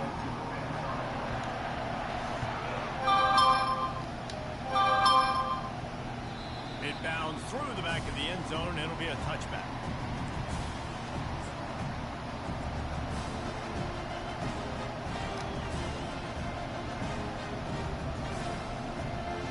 Here comes that Alabama offense.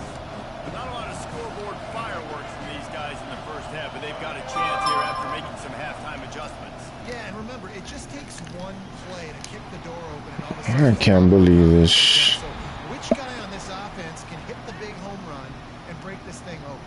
Well, the good thing is it's such a low-scoring game. I'm still very much in this. I can be who I am. Falcons fumble, but the Falcons pick it up. This offense roll. Starting a drive like that really builds confidence. First down from the 45. And the defense snows him under after a very short gain. Well, they try to go quarterback design run on that play, but the defense just not buying it. Nice job, everybody playing downhill and making a tackle close to the line of scrimmage. Back to throw, it's Milroe. Oh, looked upfield too soon and dropped the football. Ranger danger. Down. We know this guy's a weapon, not just kicking handoffs, but he can catch the ball too. That play, not so much. Got to do a better job rooting. They couldn't make The a what? connection on second down. Now a 3rd and 7 to keep the drive alive. They want to throw it. Pressure coming. And he got smacked just as he released the pass. It's incomplete. Hey, play. You get the incompletion there on 3rd down. You They should play. have half of football basically to play. Do you trust your Because when they play. on one possession to get it back to give you a shot? If you don't, you've got to stay out there and you've got to go for this. And you've got to dial up your best play to stay on the field. I really like this call to go for it on 4th down in this area of the field. It's Georgia Tech, so problem. He'll try to throw and pick up the first down. He'll try to do it himself. Oh my God, I hate this. I hate this. They finally make the stop, and he shows why he is dangerous on the run, too, and he's got a first down. You can tell this is a pass play. He has his eyes down the field. He's looking to throw. How nice is it when you got a guy like this that can scramble and go get you a first down? Just really hard to stop. Pulled down at the 29 after getting 5. Nice. It's going to be important this offensive line is able to get a little bit of push and just got to give this guy an inch, a little crease, and he can make yards for you. Halfway there on first down, it's 2nd and 5. To give to the running back from the shotgun. He's loose. Touchdown, Crimson Tide. And that one will put him up here in the second half.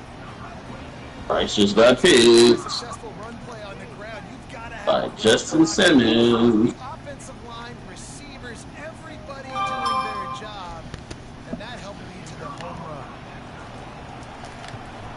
And the extra point gives him a 3-point lead, 10-7. That is an efficient drive. 7 plays, 75 yards. And he put an exclamation point on that drive with a 29-yard touchdown.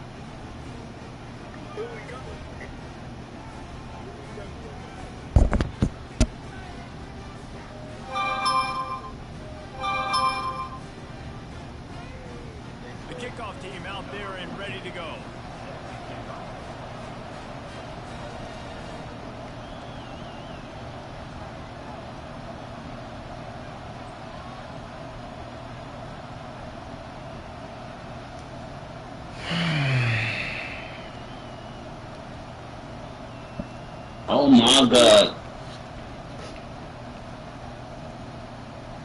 First down, Bijan.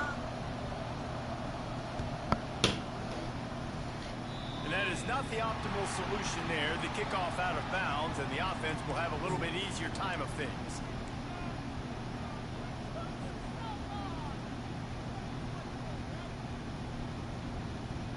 Here's this offense with a fresh set of downs.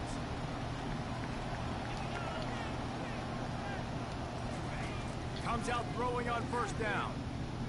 Coming after it. Takes a hit as he fires.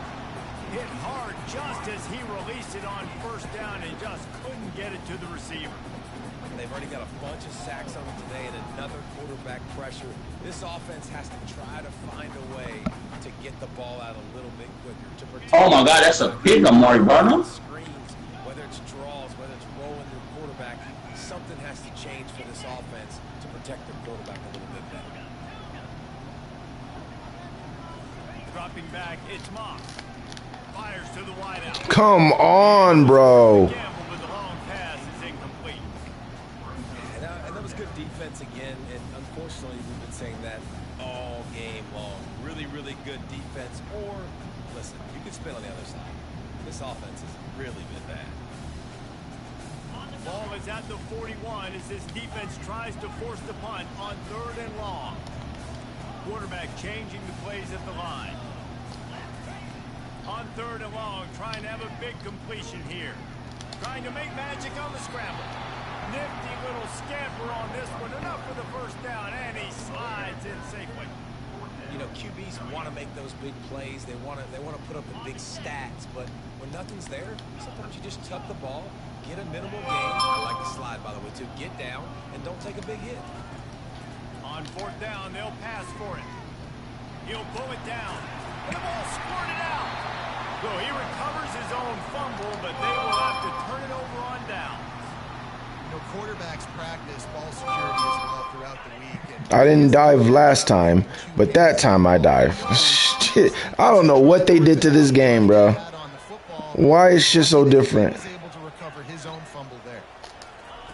To the air on 1st down. Gonna take a shot at this DB. He's got it. Takes it to the house. Touchdown, Trojans.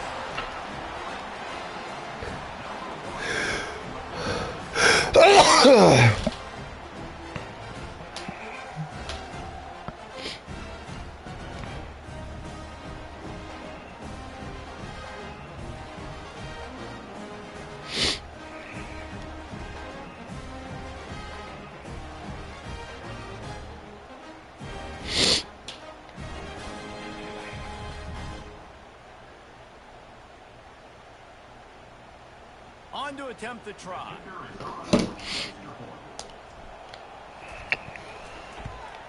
with the extra point, they're up 14-10.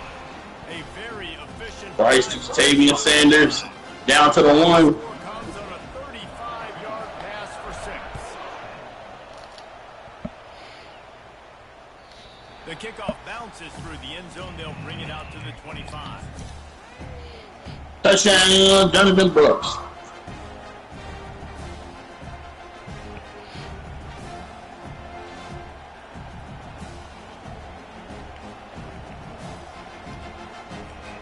The Tide offense rolls onto the field. You want to talk about a drive where you impose your will? That's what they did, running it down for a touchdown, David. There is nothing more demoralizing than that for a defense. To be physically pounded. The run is coming. You know it's coming, and you can't stop it. Nothing the defense can do. That is mano-a-mano up front. And your guys getting a push. They know you're running it, and they still can't stop it. You're on 3rd down. 3 seconds left in the half. Panthers got it down to a 14-point. On the move. And they did not let him reach the line to gain. It'll bring up a decision here. And the offense with no intention to draw the defense off sides. They want to run on 4th down. They stop Bitch, the you didn't get it, on down. idiot. Ooh, Junior with the deflection. I quit. Yeah, pussy.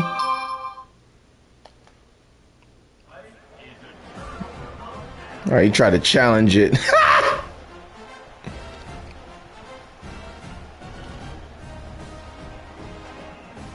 Final play of the quarter coming. Back to throw, it's Moss. Working that left side now. He's run out of bounds, but a big play on that one, and it'll be a first down.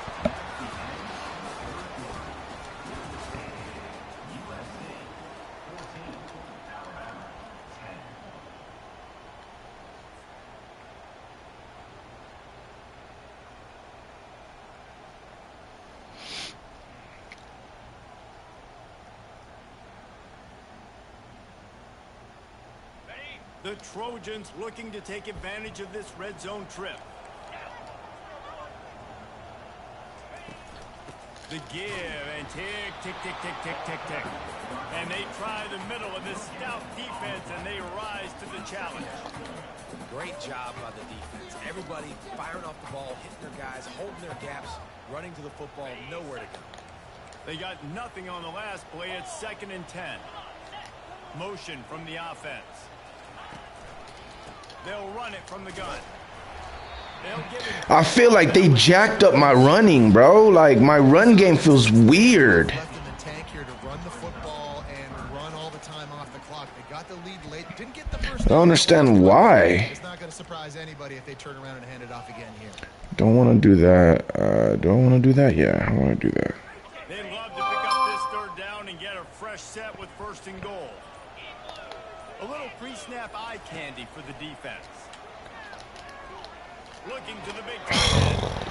And it's intercepted. A huge 4th quarter. Got to be shitting me. He'll try to take it back. He's at the 40. He looked as if he thought he had it all the way, and this junior makes a play. Man, we needed that so much. Had to get a stop, forcing a turnover. Best case scenario, offense back on the field, trailing in the 4th quarter. Time to go win it. First down here with time for maybe one more play until the 2-minute warning. Fast motion from the offense. Looking for room. I was talking football yesterday. Can't believe that. Huh? Can't believe that shit, man. The defense is You seen that? as the offense is in the red zone. Yeah, got a field goal with a second left. He'll take it himself. A solid pickup there before the defense is able to make the stop.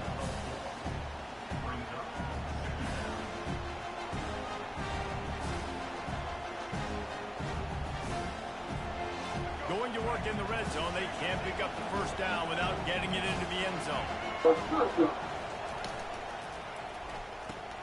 Quickly complete. That throw and catch gets them down to the 6, and the defense is running out of answers. Screen pass just not working there. And you figure at this point of the game, trailing, you're going to have to be more aggressive and take some shots. You usually run screen passes when you think there's going to be a blitz, but because the defense has the lead, they're just sitting back and playing big zones.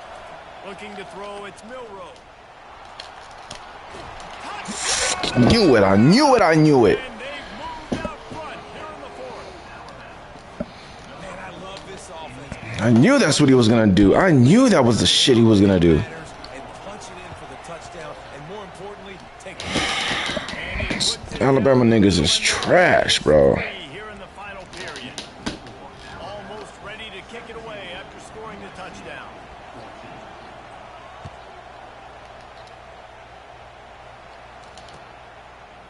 He'll bring it out. It's Branch. Didn't find any crease in that kickoff coverage, and he'll be stopped at the 17.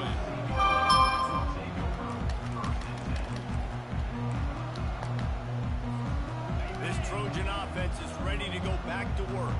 That last drive was a punch in the gut, throwing the pick in the red zone, Jesse. Yeah, it just seemed like there was some miscommunication down there in the red zone. David, this drive, the QB and receivers just have to do a better job being on the same page. Yeah, and I think you pull the positives, right? We moved the football down the field. We had a chance to score, but we can't let those opportunities slip between our hands. Let's go get some points. Not out of trouble and throws. Makes the grab. It's O'Neal. And they knocked him down, but he got past the line to gain.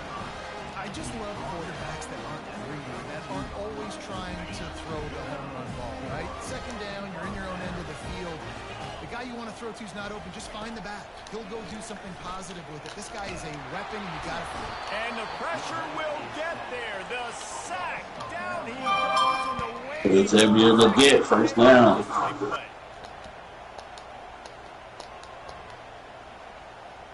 Come on. He's going to pass on second down. Unleashes one. And the pass hits. Picked off. What is going I on, don't bro? know. Upgrade dot OC. I don't know about that. He saw it. Down late in the game. It's really tough not to force the football. You could tell quarterback forces the football. Defense comes up with a huge interception.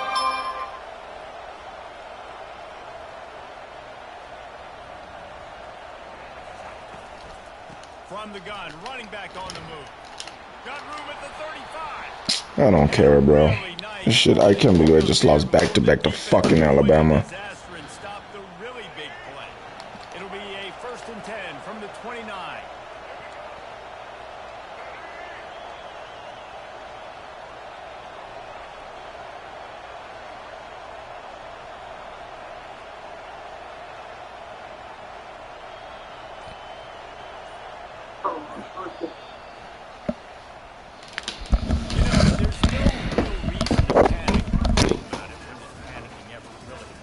Certainly, this was a bitterly disappointing outcome.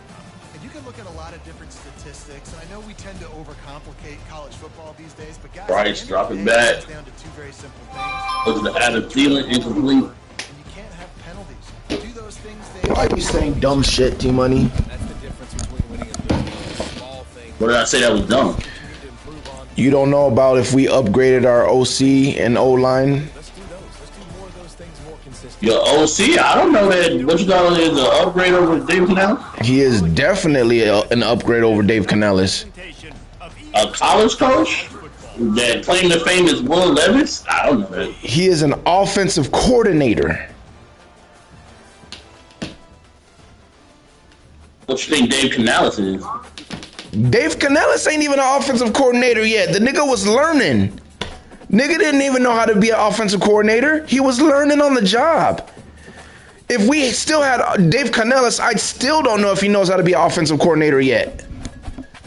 I don't think y'all do now is a home run. He is OC. way better than Dave Canales. Again, his claim to fame is Will Levis. I don't care what his claim to fame is. He is better than Dave Canales at calling plays. I don't know that. I do. I had Dave Canales and now I have him. The plays are better and the play calling is better. He actually knows how to call plays. Dave Canales doesn't know how to call plays yet. We're leap years better in play calling and with our O-line.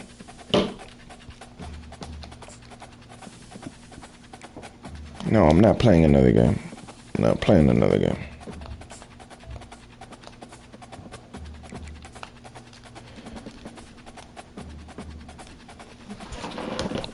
That's what y'all don't understand. Dave Canales was a big problem for us.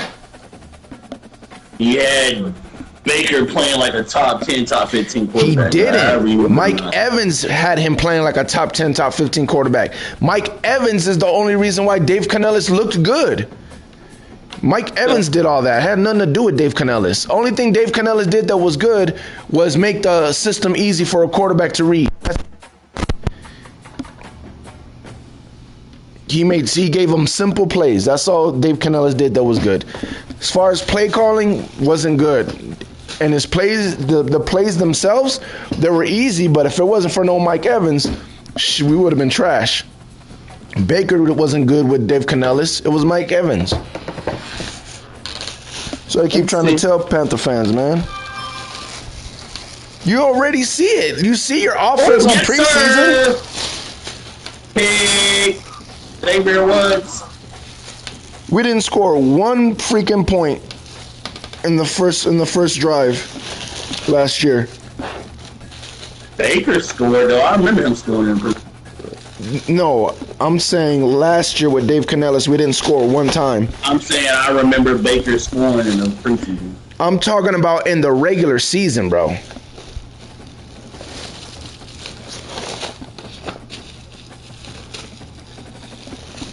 We didn't score one time on the first drive. Touchdown with this new offensive coordinator in the regular season yet. You know, it'll definitely happen. You haven't seen anything and saying it's like we're already supposed to know. Like, no, we don't. Yes, you do. If you know what you're looking for, you already see that your offense is already stagnant again. You already see that our offense is already better. We haven't played our starters in one game. We haven't played our backups in one game. It don't matter. You can see the play calls. You can see what you guys are gonna be. I don't think you can go off that playing your third and fourth string players. When you're talking about the OC, that's nothing to do with first string, second string, third string. That has nothing to do with it. You're not gonna run that much creative shit with the guys that we had playing. T-Money. Dave Canellis was our two quarterbacks that played one. Dave Canellis was our OC, bro. We know what you guys are gonna do. What you guys are doing right now, that's how we looked last year. Like you're not holding anything back. Okay. Get at me after today. After what game? After today is what I just said. What, are you guys playing your starters today? Yes. You think you're gonna look completely different? Yes. Let's see. Who are you guys playing? The Bills. And the Bills already played their starters, so I don't believe they're playing their starters today. They're not. So you should have no reason why you shouldn't be able to score, correct? Should be able to move the ball, yes. Okay. No, I said score, not move the ball. Everybody can move the ball. Our offense wasn't moving the ball with the third and fourth string quarterback. It doesn't matter. I mean, anybody can move the ball. You're playing second and third string teams. Someone's bound to mess up. There's got to be someone's getting exposed somewhere. Anybody can move the ball. Your first team's playing against second and third teams. There's no reason why you should score.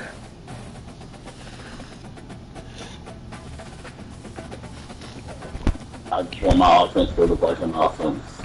We didn't even get a chance to evaluate this fucking. I'm evaluating your OC. I'm not evaluating your players. That's what you're not understanding. I look at what you guys are doing, and I'm like, yeah, that's able to make cuts. That's Dave Canellis. Like you already see what Dave Canellis is. Good pressure, Jason.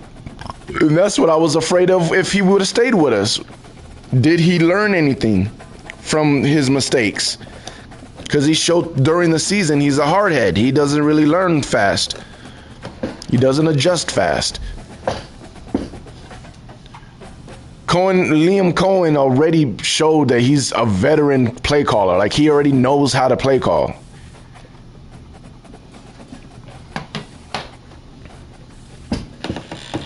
That alone makes us better. Then the scheme itself is better. Then the O-line is better. There's no way, there's no way that we're not better than last year. And then you said your DBs, like you didn't make your DBs worse. We didn't. Then last year? Davis. What do you mean? What? Yeah, we have Zion McCollum now. Zion McCollum's ceiling is way higher than Carlton Davis. He might not be better than him, but his ceiling is higher. Just like Jamel Dean's ceiling was higher than Carlton Davis. Hey, but again, that's not. Again, you're saying it's proven like everybody already know. We don't know that. You're saying somebody's ceiling does not mean right now he's a better player than Carlton Davis. Zion McCollum right now is better than what we got from Carlton Davis last year. Period. Carlton Davis was terrible for us last year, and it wasn't because he couldn't play good. When he had to play last year, Zion McCollum did not look terrible for us last year, and even if he did, he didn't look worse than Carlton Davis did for us last year. At no point. Yes, he was playing safety. He was playing nickel, safety. They were putting him on different places. They weren't putting him in his starting role, which is the outside corner. And I remember Zion all year from the preseason on had problems with tackling, didn't he? Yeah, he has not had problems with tackling since he's been in the game last year. I will be the first one to tell you he had problems with tackling. He has not had problems. No, last year. Last year, I remember that being an issue. No, it definitely was not an issue last year. There was no problem with him tackling last year. And that was part of him getting picked on the Lions game, was in the run game and the passing game. No, again, I don't know what you guys were watching, but he was playing safety. Guard Jahmyr Gibbs, and Jahmyr Gibbs was yes, he was playing. The man was playing safety, was playing several positions, bro. It's his second year in the NFL, and he's playing several. But this is the same shit that you guys said with Jamel Dean, and I tried to tell you guys the same thing with Jamel Dean. Like, once he's in his position, once he knows he's the starter, it's a whole different ball game. People don't understand. What? What are you doing now? What are you saying? Jamel Dean going now. So like Jamel Dean's like one of them guys. Jamel Dean is a starting corner. Okay. Yeah, we don't have problems with our corners. There is no game where we had problems with our corners. You know the only problem we had with our corners last year, besides the injury, was Carlton Davis. He was the only corner that was a problem last year, and it wasn't because he wasn't good. It was just, I don't know if he was lazy or what was wrong with him, but that's the reason why we traded him. He started getting complacent. Carlton Davis was the only problem we had at corner as far as like getting beat and messing up. Jamel Dean, when he was on the field, he got beat here and there, but every corner does, but he wasn't a problem. The only problem with him was he couldn't stay healthy. Zion McCollum basically was a starter last year and outperformed everybody, Jamel Dean and Carlton Davis. That's why I'm not worried about Zion McCollum starting for us. His ceiling is high. He has the highest ceiling out of all of our corners. And he showed the improvement last year. And this year, it looks like he's improved even more. Y'all corners ain't that good.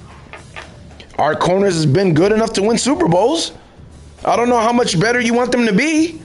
Our corners have locked down Jamar Chase. Like we've locked down premier wide receivers. What else do you need our corners to do? 2024. Again, what else do you need our corners to do? You keep talking about Carlton Davis like he's not that guy. Okay, why? He does his job. I know about that. I've been telling you that. Okay, so what's the problem? I don't care if he's not the guy. Does he do his job well? Yes.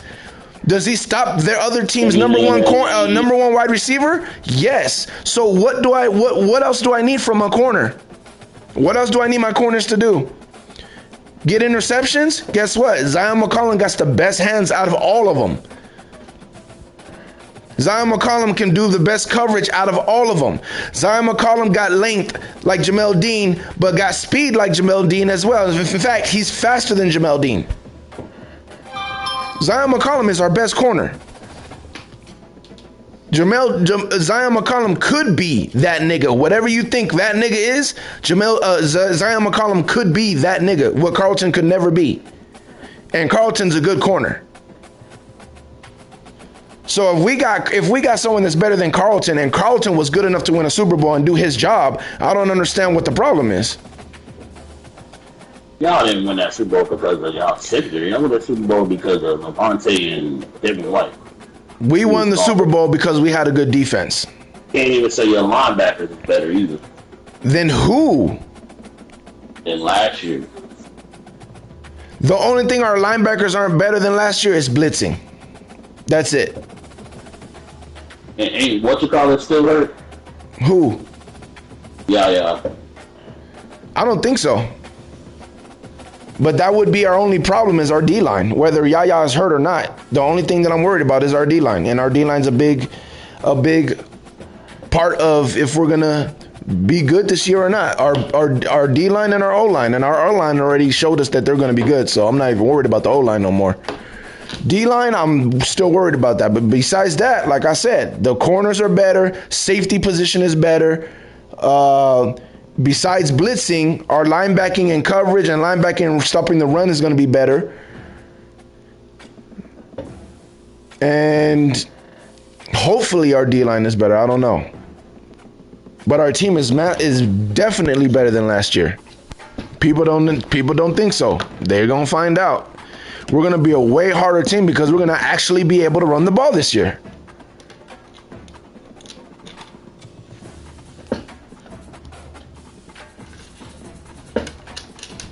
And what are you going to do? What are teams going to do then?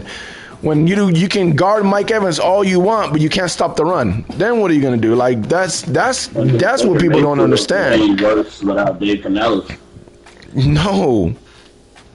No. I think he's going to be better without Dave Canellis. And it shouldn't be that way because this is a harder system and Dave Canellis' system is easier. Don't worry about it. It's easier. His system's easier, so it shouldn't be that way. He But I won't think be. Don't worry about it. who won't be? Baker won't be Won't be what? better than he was last year. I think he will be. That's what you act like Baker didn't do nothing until somebody else off what Baker did. It's like, what? Baker You complaining about what? Baker did not do nothing last year. Baker will not put up better numbers than he did last year. Oh yeah, I think he will. Because this offense is way more explosive than last year, and they're gonna have to worry about the play action and the run game. So I think his touchdowns go up. I don't know about his numbers because we might not pass as much, but his touchdowns to interceptions should be better, but I'm not gonna say it is. But his touchdowns should definitely go up this year. His touchdowns definitely should go up this year. We'll see how he does. I don't know why. Again, you keep doubting me, and I keep being right. I don't know how many years how many years is it gonna take for you to just say, all right, you're probably right. What are you right about? Everything. What you mean? Oh. I told you I don't know if you guys are gonna win one game. How many games did you guys win? You can't even get your own team right here. What have I been wrong about my team? We're still waiting on Kyle Trask to play. What are you talking about? What does that have to do with anything? I've never You said. being wrong about your team. How am I wrong about Kyle Trask? Said Kyle Trask is going to start like how many years ago? I've never said Kyle Trask is going to start. Oh God, we can stop talking. I have never said Kyle Trask is going to start. I've said I want him to start. We can stop talking about it. You gotta stop that, bro. Now I said Kyle Trask is gonna start. Now I've said Kyle Trask is gonna start. Yes. Okay. You did. Okay. I mean, you don't remember what you said. Bro, I've never said Kyle Trask is going to start. You did all summer last year. All summer. That is a damn lie. I know it. You know how I know it's a lie? Because I had to prove that it was even a real quarterback competition last year. How the hell would I be saying Kyle Trask is gonna start when no one even believed, and I was trying my hardest to prove to everybody that it was actually even a competition for Kyle Trask to even be in the conversation. So how the hell? See, that's how I know you're lying, T-Money. How would I sit here trying to say? Because you said that it was a quarterback. It's a real quarterback competition, and that Trask was winning it. That is a lie. Okay, what is D1? That is a lie. I've never said Kyle Trask is going to win it. You said Kyle Trask is winning this competition right now. Yes, exactly. That's not me saying Kyle Trask is going to win it. I've never said Kyle Trask is going to be the starter or Kyle Trask is going to win it. I've said, and even when Bowles gave it to Baker, you said, "Oh, that's just Bowles just doing that just because." Baker didn't really win this competition. Yeah, exactly. Yes, that is not saying that I've ever said Kyle Trask is going to win this competition. Kyle Trask is going to be the starter. I've never said that. What is D1, bro? If you just said two different things. You're saying that I claim that Kyle Trask is going to be the starter. That's one thing. You said that I claim that Kyle Trask is going to win the competition. That's pretty much the same thing as the first thing. And then you said that I said when Bose just gave it to Baker. Yeah, that's two different things right there, bro. That's two completely different things. Do I believe Kyle Trask is winning the competition? I believe he's winning the competition. That doesn't mean I thought, oh, he's going to be the starter. No, I've never said that. You just don't be listening to people. How do I not be listening? I just repeated what you said. Okay, then you don't understand what the hell you're listening to. Because saying that Kyle Trask is winning a competition and saying that Kyle Trask is going to be the starter is two different things. So Baker had 28 touchdowns and 10 interceptions. So you sure he's going to do better than that this year? I'm positive he's going to have more than 28 touchdowns this year. I'm positive he's going to have more than 28 touchdowns this year. Again, I can't say that I know for sure the touchdown to interception ratio will be better. He might throw more interceptions. I don't know. He might throw less interceptions. I don't know. 28 is the highest of his career. I don't give a damn. He's going to throw more than 28 touchdowns this year. He is going to throw more than 28 touchdowns this year. Easy. Unless he gets hurt. He doesn't finish like a third of the season or something. If he plays all his games, year was the highest completion percentage of his career, the highest yards of his career. Like I said, I don't know about touchdowns of his career. I don't know about his yards because I don't know if we're gonna throw as much. So I don't know about his yards. I don't know about the completion percentage because I don't know how efficient he's gonna be in this system. But I guarantee he's gonna throw more touchdowns. That's a guarantee. I guarantee he's going to throw more touchdowns in this system.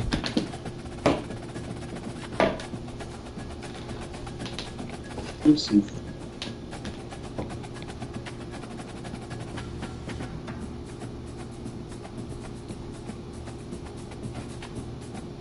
This is just shit I know, bro. Like, there's shit that I say, I don't know, we'll see. And then there's shit that I'm like, yeah, trust me. And when I say trust me, that it's going to happen. I know. Like, I know.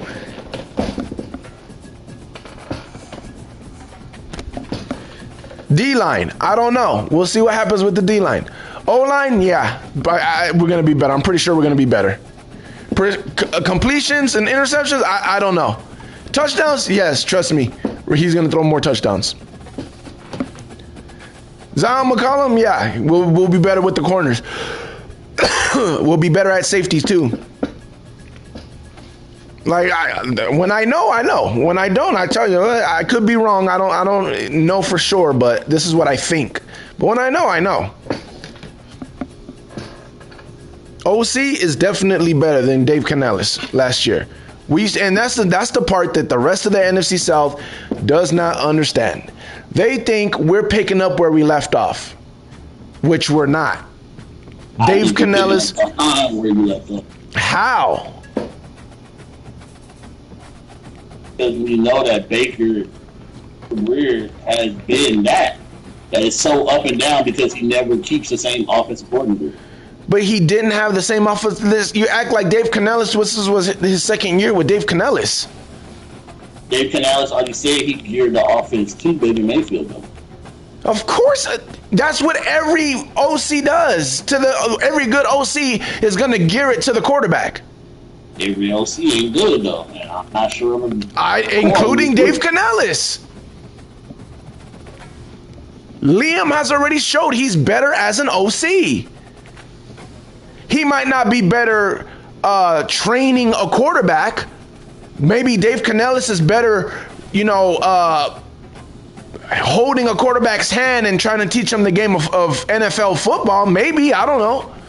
Which is why I think he's a good fit for your quarterback. I think Dave Canales is the right guy to help your quarterback get in tune with the NFL and get better at being an NFL quarterback. I don't think your offense is going to necessarily be better. Like your production from no way our offense can be worse than last year. I'm not going to think. I'm not saying it's going to be worse either, but I'm saying it's not going to be. That's just crazy. Yeah, I'm not saying it's going to be worse, but I don't think it's going to like Bryce's production is going to go up.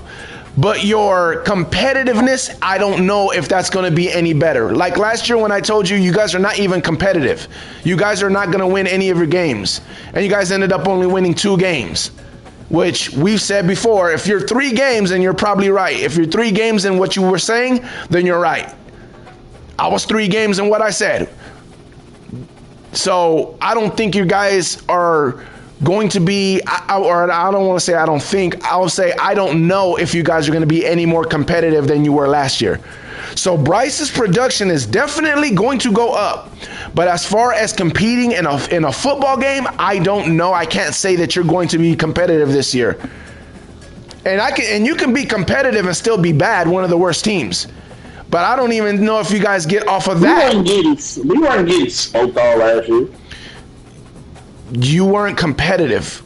When I say you're not see, that's the problem that people don't understand when it comes to NFL football. Oh, we only lost by 1 possession. We only did this. We only, we never got smoked by anybody. That doesn't mean anything. That doesn't mean that you were that close. When you play, most of our games last year went the same way. We would be in the game until our defense got tired. Yes, and that could have been by design, by the other team.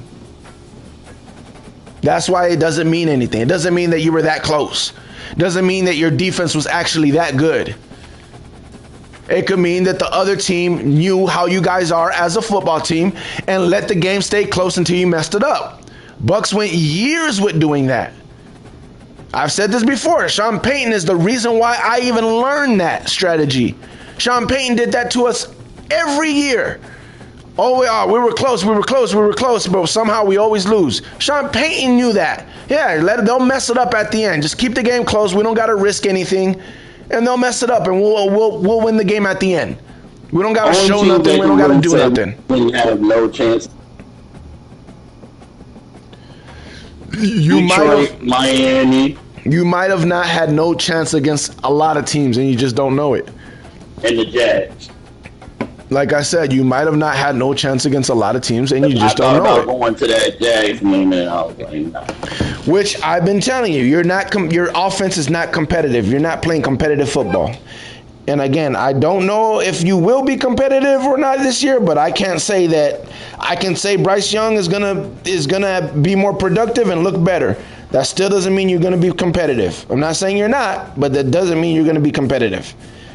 And to be honest, if you had to make me choose, I would choose that you're still not going to be competitive because of the way you guys been looking.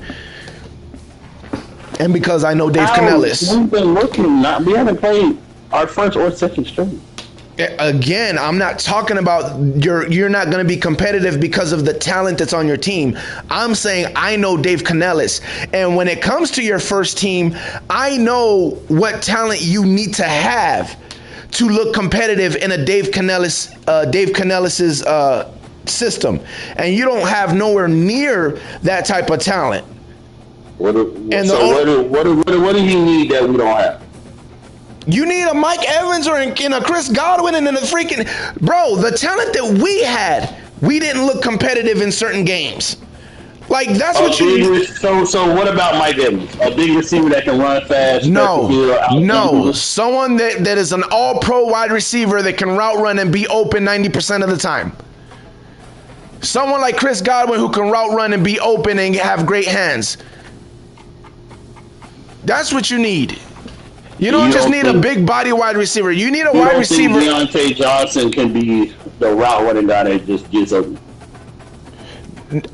So I will say this. Because of Baker. Now Bryce might be better at throwing out in tight windows better than Baker was. Because Baker needed a Mike Evans to get completely open.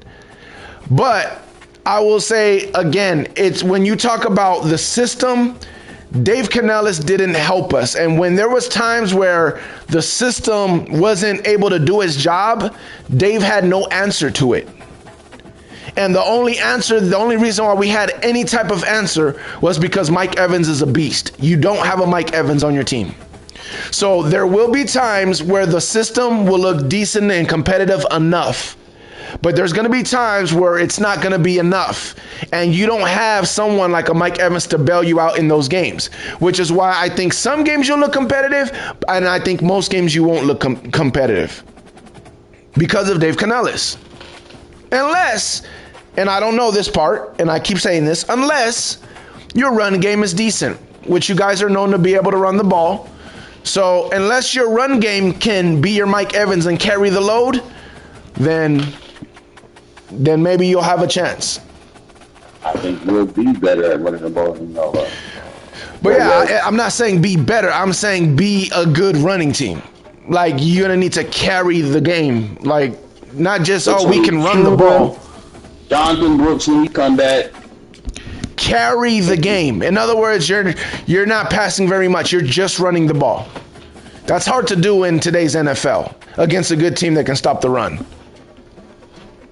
If they can stop the run, they can stop the run. Period. Because again, we were having games where we were able to run the ball a little bit here and there, and when we did, we were able to roll over people because they couldn't stop our running game. But once we came across a team that could stop the run game, and they stopped the run game, and Dave Canellis was counting on running the ball, we were screwed. And that's the key. He was counting on running the ball, so he didn't have an answer after they stopped it. But when he went into games like, okay, we haven't been able to run the ball, we can't run the ball this year, let's just throw the ball, then he would have a better game plan. He said from the rip, though, he knew that it was going to take time for y'all to be able to run. Yeah, because he was doing things that wasn't good for the players that we had. He said his blocking schemes are hard. And he did things that wasn't good for the team that we had. And again, even when we did start running the ball, he just went full blown into it. Like, if now we can run the ball, which it wasn't true. There was just some teams that were better at stopping the run than others. And when we played against teams that wasn't good at stopping our run, we did good. But then when he ran into other teams, he still didn't have an answer. And that's what I'm saying. There's a difference between, we can run the ball now, we're better at running the ball. And now let's put that into our repertoire. Let's put it into our tool bag and continue with what we've been doing. He didn't do that. That's what a good OC would do. We can run the ball a little bit now. Okay, so let's continue to do what we've been doing good. And now let's add the running game because we can run the ball a little bit now. That's what good OCs do. He didn't do that. He said, we can run the ball now. Okay, let's stop doing what we've been doing. Let's stop doing what's been bailing us out. And now let's turn into that running the ball first team again. And we'd be like, bro, we're still not a run first team. Yes, we got better at running the ball, but we're still not a run first team. And when we came across a team that would stop the run, he had no answers. How do you not have answers when we've already answered the questions that we needed answered? You have answers. Go to the... Maybe he was just trying to hide Baker as much as he could. But that's losing football. When we were forced to not hide... It wasn't, though. It got you to the playoffs. It was. We lost games we shouldn't have lost. It got you to the NFC Championship game. Bro, the passing game got us to there. That's what I'm saying. We had a passing game that carried us. Mike Evans carried us.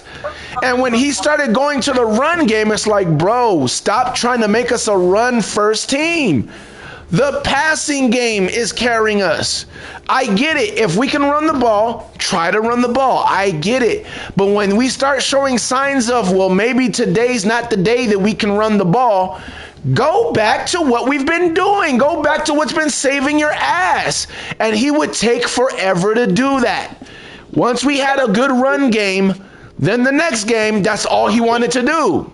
And it's like, bro, we're not... yes, we had a good run game last year. We're not a running team, though. Just because we were able to run the ball last week doesn't mean we can run the ball this week. And I don't mind you trying to run the ball this week because, again, maybe we figured it out. Go ahead. Try to run the ball this week. I get it. But once they show you that you're not going to run the ball this week... We're going to be a running team. Say what? He didn't play them games with us. He told us straight up we're going to be a running team. Yeah, he told us the same thing. He said the same thing he said with us. You're going to learn that I'm going to be stubborn with the run. We're going to run the ball. And that's what I'm telling. That's why I already know who you guys are going to be. He is showing you that he is going to do exactly the same thing that he did with us, whether it's mentality wise or whether it's scheme wise. He's showing you, he already showed you guys who you are. That's why I'm telling you, I can get why you think, oh, we haven't shown nothing in preseason. I'm telling you, you have. You're already seeing what you guys are going to be. I think we're going to be able to run everything else. So I'm cool with that. You might be able to run a little bit better, but you're not going to go through an NFL season running the ball. You're just not. This is not that same NFL, bro. Like, it's not. You gotta pass in this league. You have to pass in this league. If you have to pass in certain situations, yes. And this is why I believe you just need a couple special plays from Bryce instead of trying to make Bryce do everything already. And this is why I believe that Bryce's numbers will be better, but I still don't think or don't know if you guys are going to be competitive, because I believe that teams are going to do the same thing that they did last year, even though last year it wasn't about the run game. It was more about, they were taking it light on you guys because you guys couldn't pass the ball. I think this year they're going to be easy on you guys because they're going to know that you're going to. It's the same shit that I told you about the Falcons last year. The same thing. They know that what you want to do is run the ball. So they know that you're going to keep the game close because all you're going to try to do is run the ball and kill the clock. So they're going to allow you to do that and think that you're in a game until the end, and then they're going to put up the points at the end and you're not going to be able to do nothing. It's exactly the same thing I said that was going to happen to the Falcons last year. Now, to Arthur Blank's, credit, he bailed on trying to be that running team early in the season. Y'all can't afford to do that. I don't believe. Now maybe Leggett turns out to be one of them guys. I don't know. But I don't believe you have them guys. I just don't. And even if you did have those guys, I don't believe. I'm just glad we got some guys that can make plays after the pitch, man. Yeah. We didn't have that at all last year. But sometimes that's the thing. You can throw a simple 5-yard play, and the guy just turn it into something more. We didn't have no possibility of it. Burns puts it through. Tremendous way to respond by Georgia Tech. They didn't face a third down the whole way. 6 plays, 79 yards. Hyman goes right in. There's a take, just Stewart. And he's the second game to open up the season early on. Florida State, Georgia Tech. I ain't gonna lie, NCAA got me watching more college. It's gonna have me watching more college football. Yeah. Just to see if niggas really play like how they got them playing on NCAA.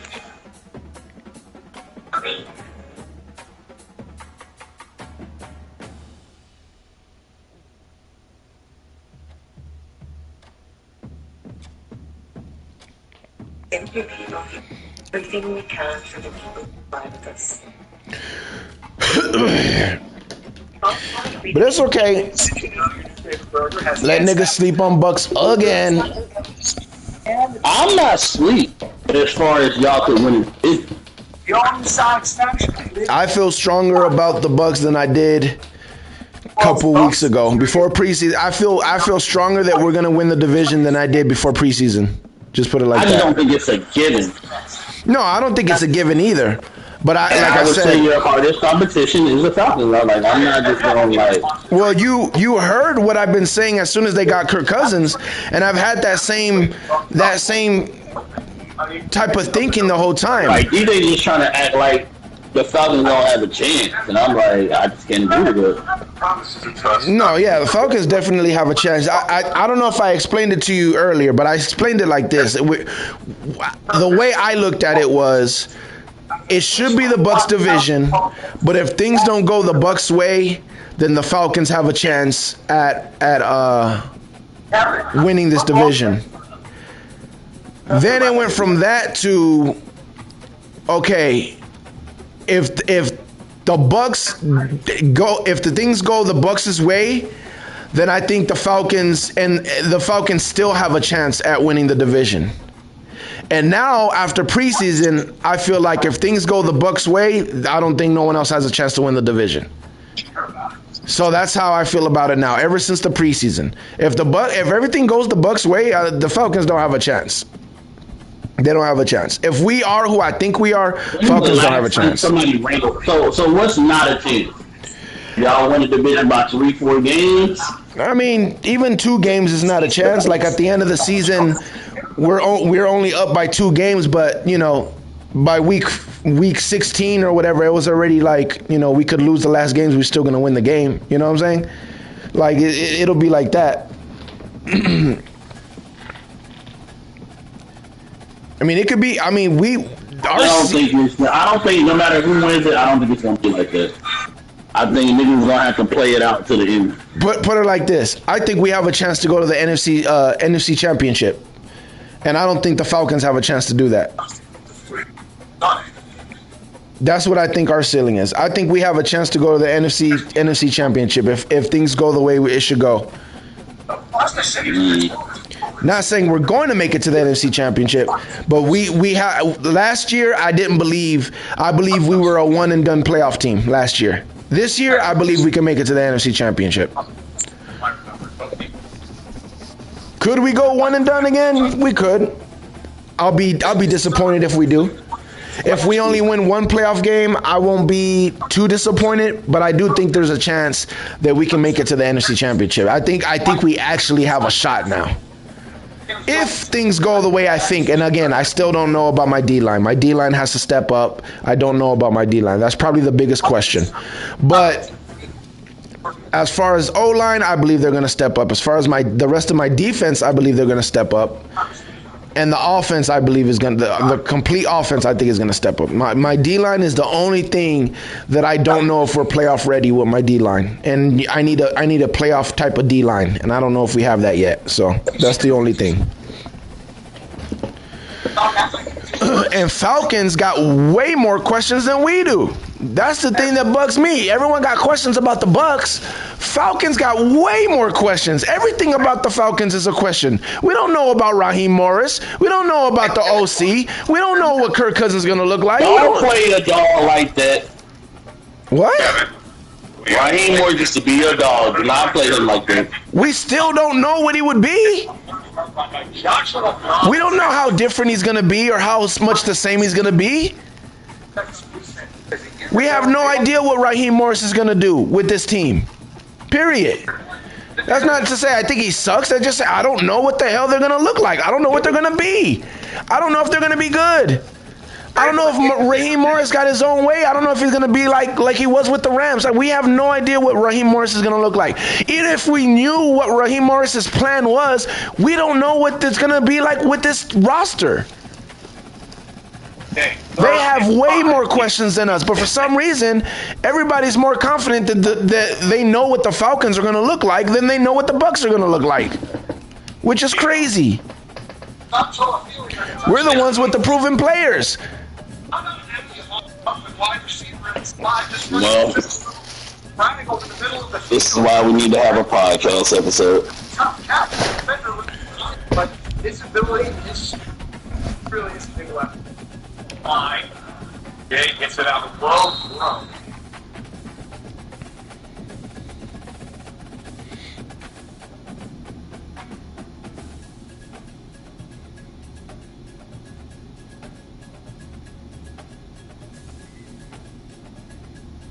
I mean, I guess I don't know. Falcons do have questions too, but I don't know about more than y'all. You don't know about what? More than y'all. You don't know more than us?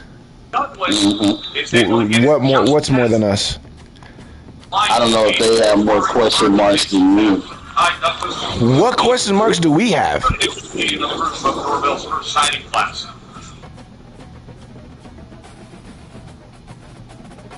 Damn. What question marks do we again, have?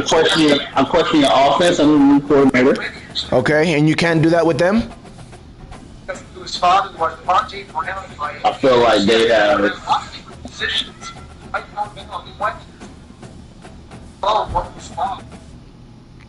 How can you question our offensive coordinator and not question their offensive coordinator?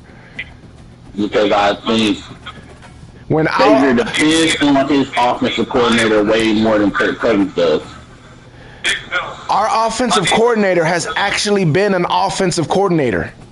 In college, Their offensive coordinator has not been an offensive coordinator anywhere.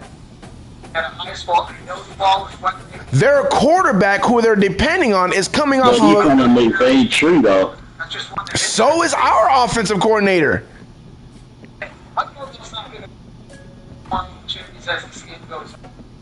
Okay. But again, I think Kirk doesn't depend on his offensive coordinator as much as Baker does. But there's questions about Kirk Cousins. Just like there's His questions, his health. I think anything else besides it. Big games. I'm more comfortable with the last drive with Baker than I am with Kirk Cousins, and I believe Kirk Cousins is a better quarterback.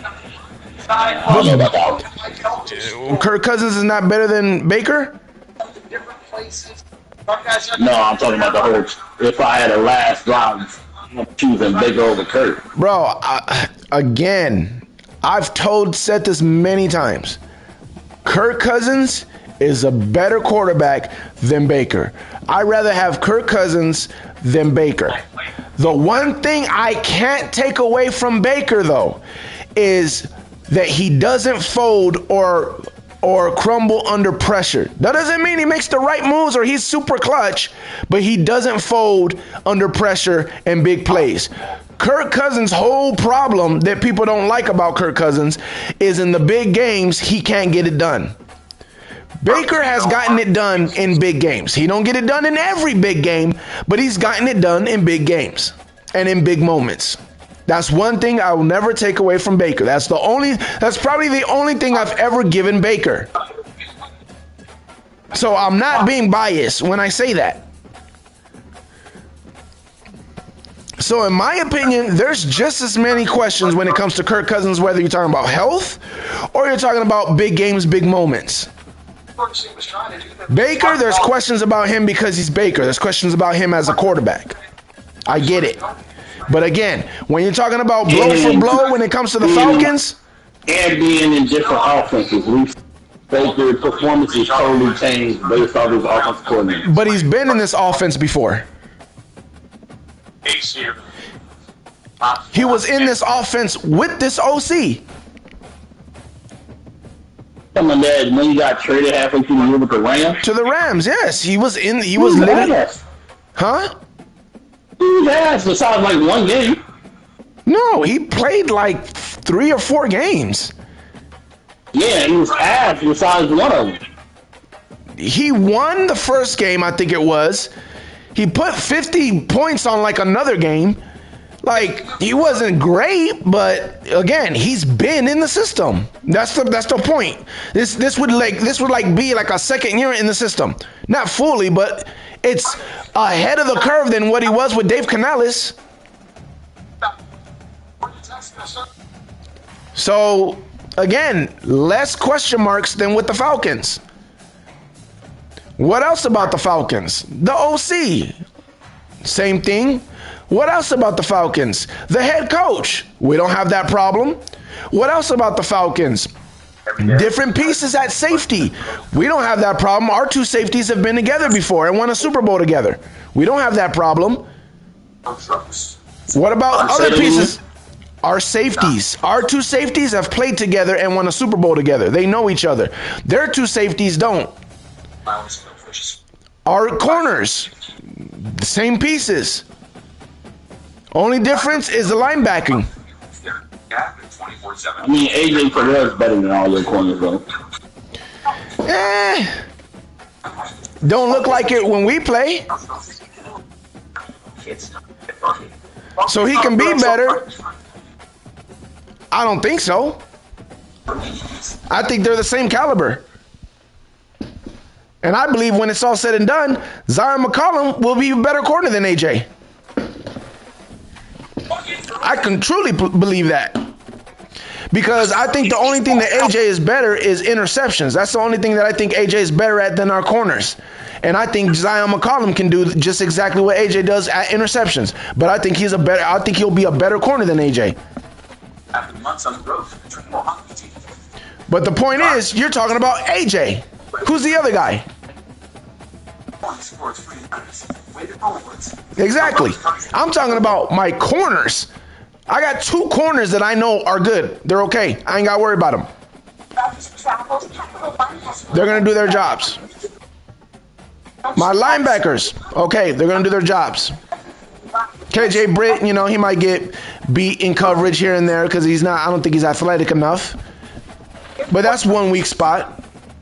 D-line, again, I don't know about the D-line. I got our outside pass rush, I don't know. Everything else, we know what we got as our offensive line. We know what we got with our wide receivers. We don't know what we got with they got with Pitts in them. Everyone's assuming that Kirk Cousins is going to get them right. But that's a question mark. Why do they acting like you ran Sean Day off? Everyone's saying, unsung hero in a building full of everyday heroes. That's how he likes it. Who's acting like they ran Sean Jay off? DJ. Who get it done.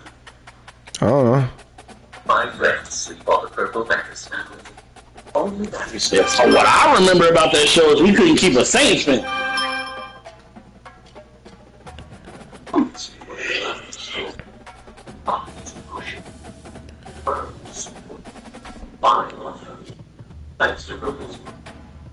I can find this.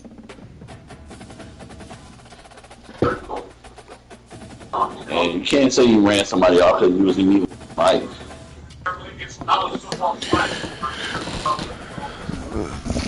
That was the whole thing when Sean Jay left because he got muted or something like that. That's what he's talking about. Sean Jay did leave. Yeah, but that's not running somebody off. Let's go. On this broadcast. 8 to 7 here.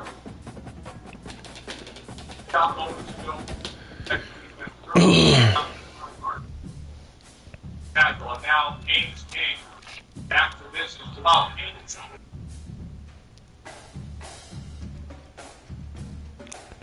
Oh, this is going to be a big first thing in this game. Georgia Tech is rushing yard. Could have been sacked again, and the only way he was able to get rid of the ball was because of this graph. The reason Isaiah Pacheco had such a good game was because the Chiefs were doing the same thing in the run game, and on this one scramble, using 2 defenders, trying to chase him, who were both being held. Well, this red zone snap is the wildest thing of all time, but if you have been watching the Chiefs all year, then this is no surprise, and is the reason Patrick Mahomes is so good, since he always has so much time to throw. And you're seeing the speed that Florida State has and their ability to go sideline to sideline. So now in this situation, don't get wrong, you're Georgia Tech, you have to identify where to go. Out the pass rusher, 6'5", 250 pounds, he's small. Georgia Tech does not want one tackle block to get by the stuff. 3rd down and 16. Haynes King looking for anything.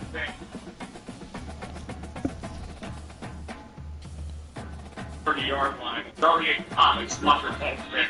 That is a big series for Adam Fuller's defense. I agree. That's what you want to see them coming back on the field, settling down a little bit. Obviously, their first drive, things did not go their way. The big bubble with Rutherford. Over. That 4th down stop. I was able to get themselves up a good field position. Hasselbeck and County David hunting here in his home country of Ireland as he puts it outside the numbers and it dribbles inside the 25-yard line. Action going to continue. of the 10th annual FCS football game in North Alabama, Southeast Missouri.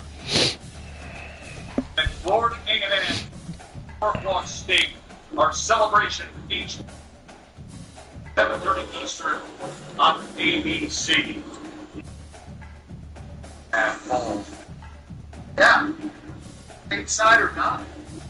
Your government just been at the great energy all week. It just had. Right, so it's an exciting new year. The multi format, the college football playing it out here.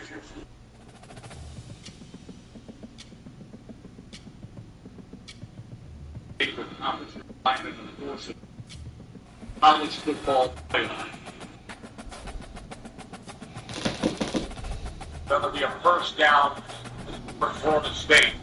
That play fake fights JU sort of swings into linebackers.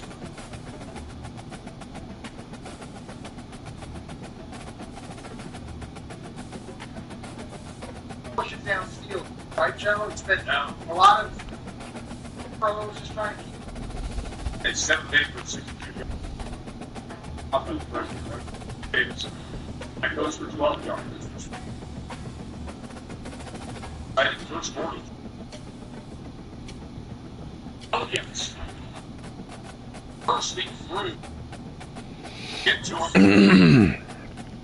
Yeah, I want to see our run game, bro. Please, God, let us have that run game. Oh, my gosh. That run game with this system and Mike, oh, my God. These weapons, come on, bro. You said what?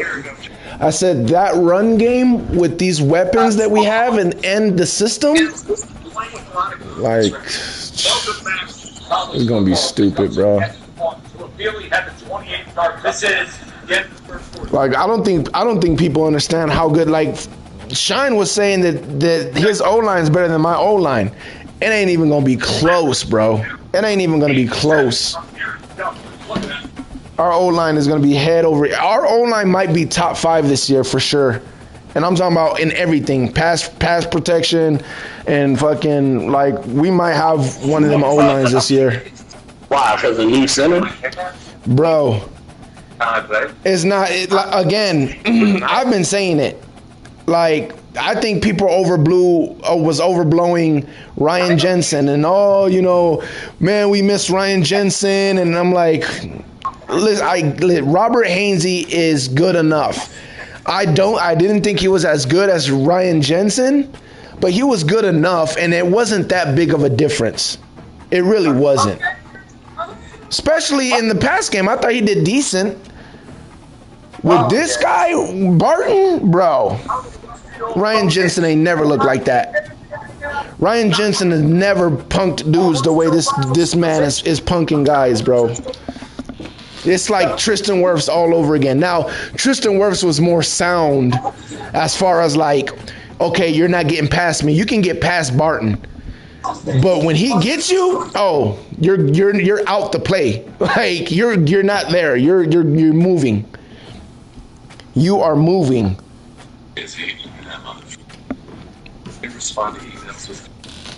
People are sleeping on our O-line, bro. Our O-line might be really good this year. Like, really, really good this year.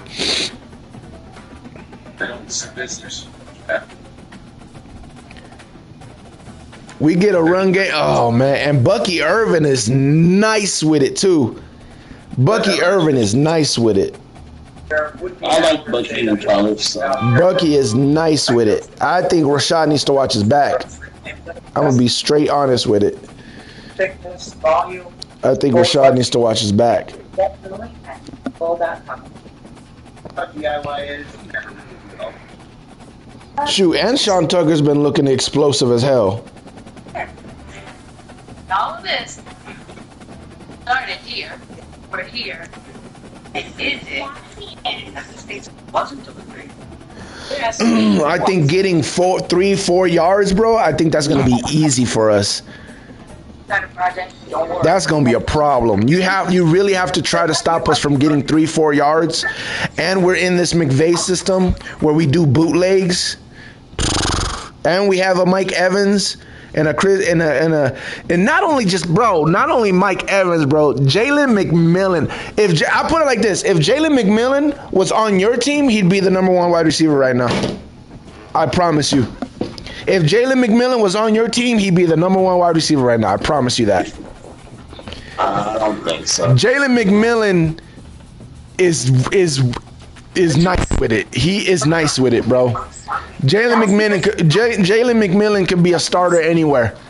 He can be a day 1 starter anywhere, bro. He's nice with it.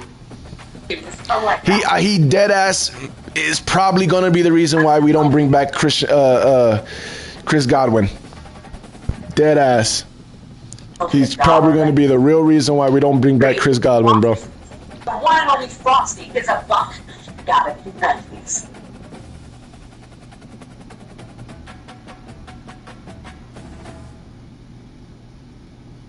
Spectacular scene. I love double moments ago. Frankie. Starts and ends at the line of scrimmage. What do you think of the first quarter in the trenches? Yeah, I mean, all first I don't think he better right now. Then who? I don't think he's better than Deontay Johnson. I don't know if he's better than Adam Thielen. All right.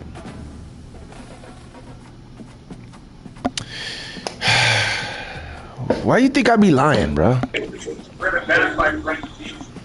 Why you think you always think I'm lying, bro?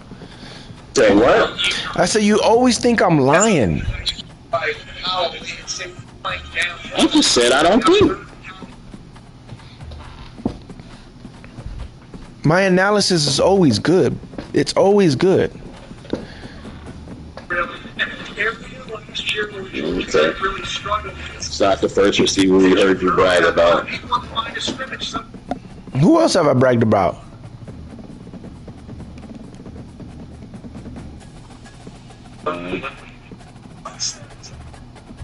What's the other guy y'all just had for the past couple of years? Not Russell Gage. Well, I can't even say I was wrong on Russell Gage. We never had him. I don't even know what I would have said about Russell Gage, but I said not Russell Gage. It was what's the other one that used to occasionally have like a nice catches? Young guy. Down Florida State with the face mask. I was just gonna say he's the guy that they think coming off the edge. Beats Robert Scott one-on-one. I don't know who you're talking about. Gets a hold of DJ. Besides Scotty Miller. But, the kid I'm talking about, it was a bigger guy, black guy. All I said about Scotty Miller was that he's fast. Scotty Miller's fast. Just get a little bit of the face mask. Are you talking about Brashad Perriman? No. It was somebody young.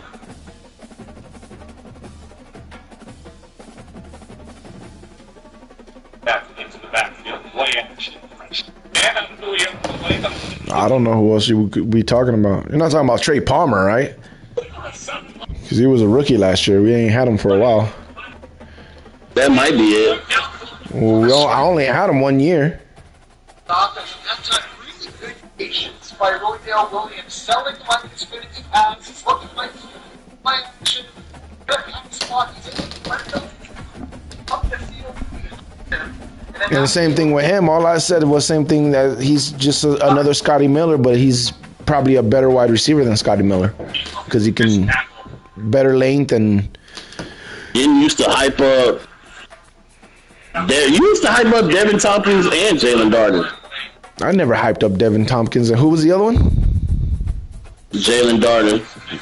Never hyped up Jalen Darden either. Why you keep saying hype, bro? Saying what I think he could be is not hyping somebody up. That's assessing talent. If I say we trying to get Jalen Darden to be like the AB type, like that's not me saying he's AB. That's me saying like giving you a description of how we can use him. Factors that aren't factors. I've never said Jalen Darden was going to be a factor. I've never said Devin Tompkins was going to be a factor. I've never said Trey Palmer was going to be a factor. I said Trey Palmer should have been a factor, but because of Baker, he wasn't a factor, but he should have been a factor. Jalen McMillan is going to be a factor. Jalen McMillan is going to be a factor. Jalen McMillan is going to be a guy in the NFL. Like that, I'm telling you, he's going to be a guy in the NFL. He's going to be, at minimum, he's going to be what Chris Godwin has been for us. That's what Jalen McMillan's going to be. At minimum. Jalen McMillan is that dude, bro. Jalen McMillan is nice with it. Again, that's like the difference between Logan Hall and Kalijah Kancey. Like Logan Hall, I know what he could be, but at minimum, he's probably going to be this. And it's not Hall of Fame type shit. Like, he just can do his job really good. And I hope he can do his job what I see. Kalijah Kancey, I'm expecting Kalijah Kancey to be the next nigga, the next Warren Sapp, the next Aaron Donald. Yeah, the next Aaron Donald. Like, not the next Aaron Donald, but our Warren Sapp. His what do they call it? Prototype or whatever, his projection or whatever is Aaron Donald. He looks like Aaron Donald basically. He's the same size, went to Penn State, everything's the same as Aaron Donald. They're not saying he's gonna be Aaron Donald, but his way of playing, everything is like Aaron Donald basically. So that's his what's it called? But I see him like there you go, his comp is Aaron Donald. But I see him like Warren Sapp, like Gerald McCoy. Like he's the next guy. He's the next 3 technique for us. He should be. Now I will say this: I haven't really heard much about him this year, so it kind of made me a little worried because he was showing out last year. But he should. That's my projection for. That's what I think of with Kalijah Kancey. Kalijah Kancey should be that next nigga. Like he should. That's what I'm expecting from him. That's what I'm saying with Jalen McMillan. Jalen McMillan should be the next Chris Godwin. He should be that good. To where I'm like, at one point I thought Chris Godwin was gonna take over and be better than Mike Evans. But Mike Evans just kept getting better. So that's where I'm at with Jalen McMillan. At one point I'm like, yeah, he should be better than Chris Godwin or be as good as Chris Godwin was for us. This ain't Trey Palmer, this ain't all the other guys you named, this ain't that. He's probably going to be that guy in the NFL. At one point, what are you saying Trey Palmer could potentially I heard you say Trey Palmer could be potentially what? Going more than Chris Godwin. No, I've never said that. Trey Palmer got to show me he's a better wide receiver to be close to Chris Godwin. I've never said that. I've said Chris Olave. I think he should be. No, not even Chris Olave. I said, the other dude? Raheem or whatever, the other dude that the Saints got that's like really fast. I think he should be like him. Huh? Right, yeah, Rashid or whatever his name is. He should be like him. That's what Trey Palmer should be like. He should be like him. A fast guy that could do a little bit of route running that's dangerous if you don't keep an eye on him. That's what Trey Palmer should be. I don't know if he'll be that, especially with Baker. I don't know if he'll ever be that. But he could have been that. Like I said, last year he should have been he should have been a name for people to know last year. But Baker can't hit him, so. And Baker still can't hit him, at least so far. So I don't know what's going to happen with him. And like I said, McMillan's already carving out his thing. So.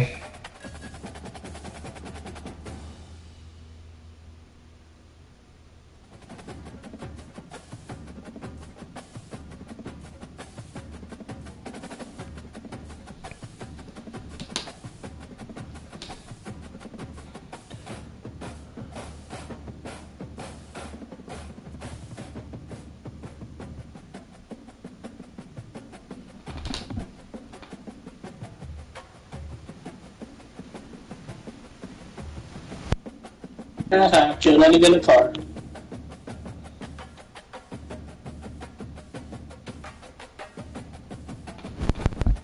What happened? In that fourth car. I'm freaking starving, man. Hurry up and grab some. Thanks, come on. I'm going to my baby's house. I'll be watching though. Coming on now. Well, it's not. It's like 2 more minutes.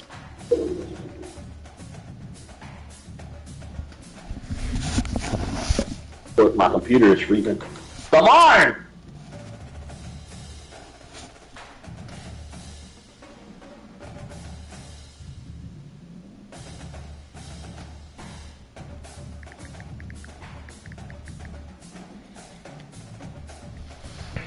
Yeah, I'm on my way. I'll be out. I'll see y'all.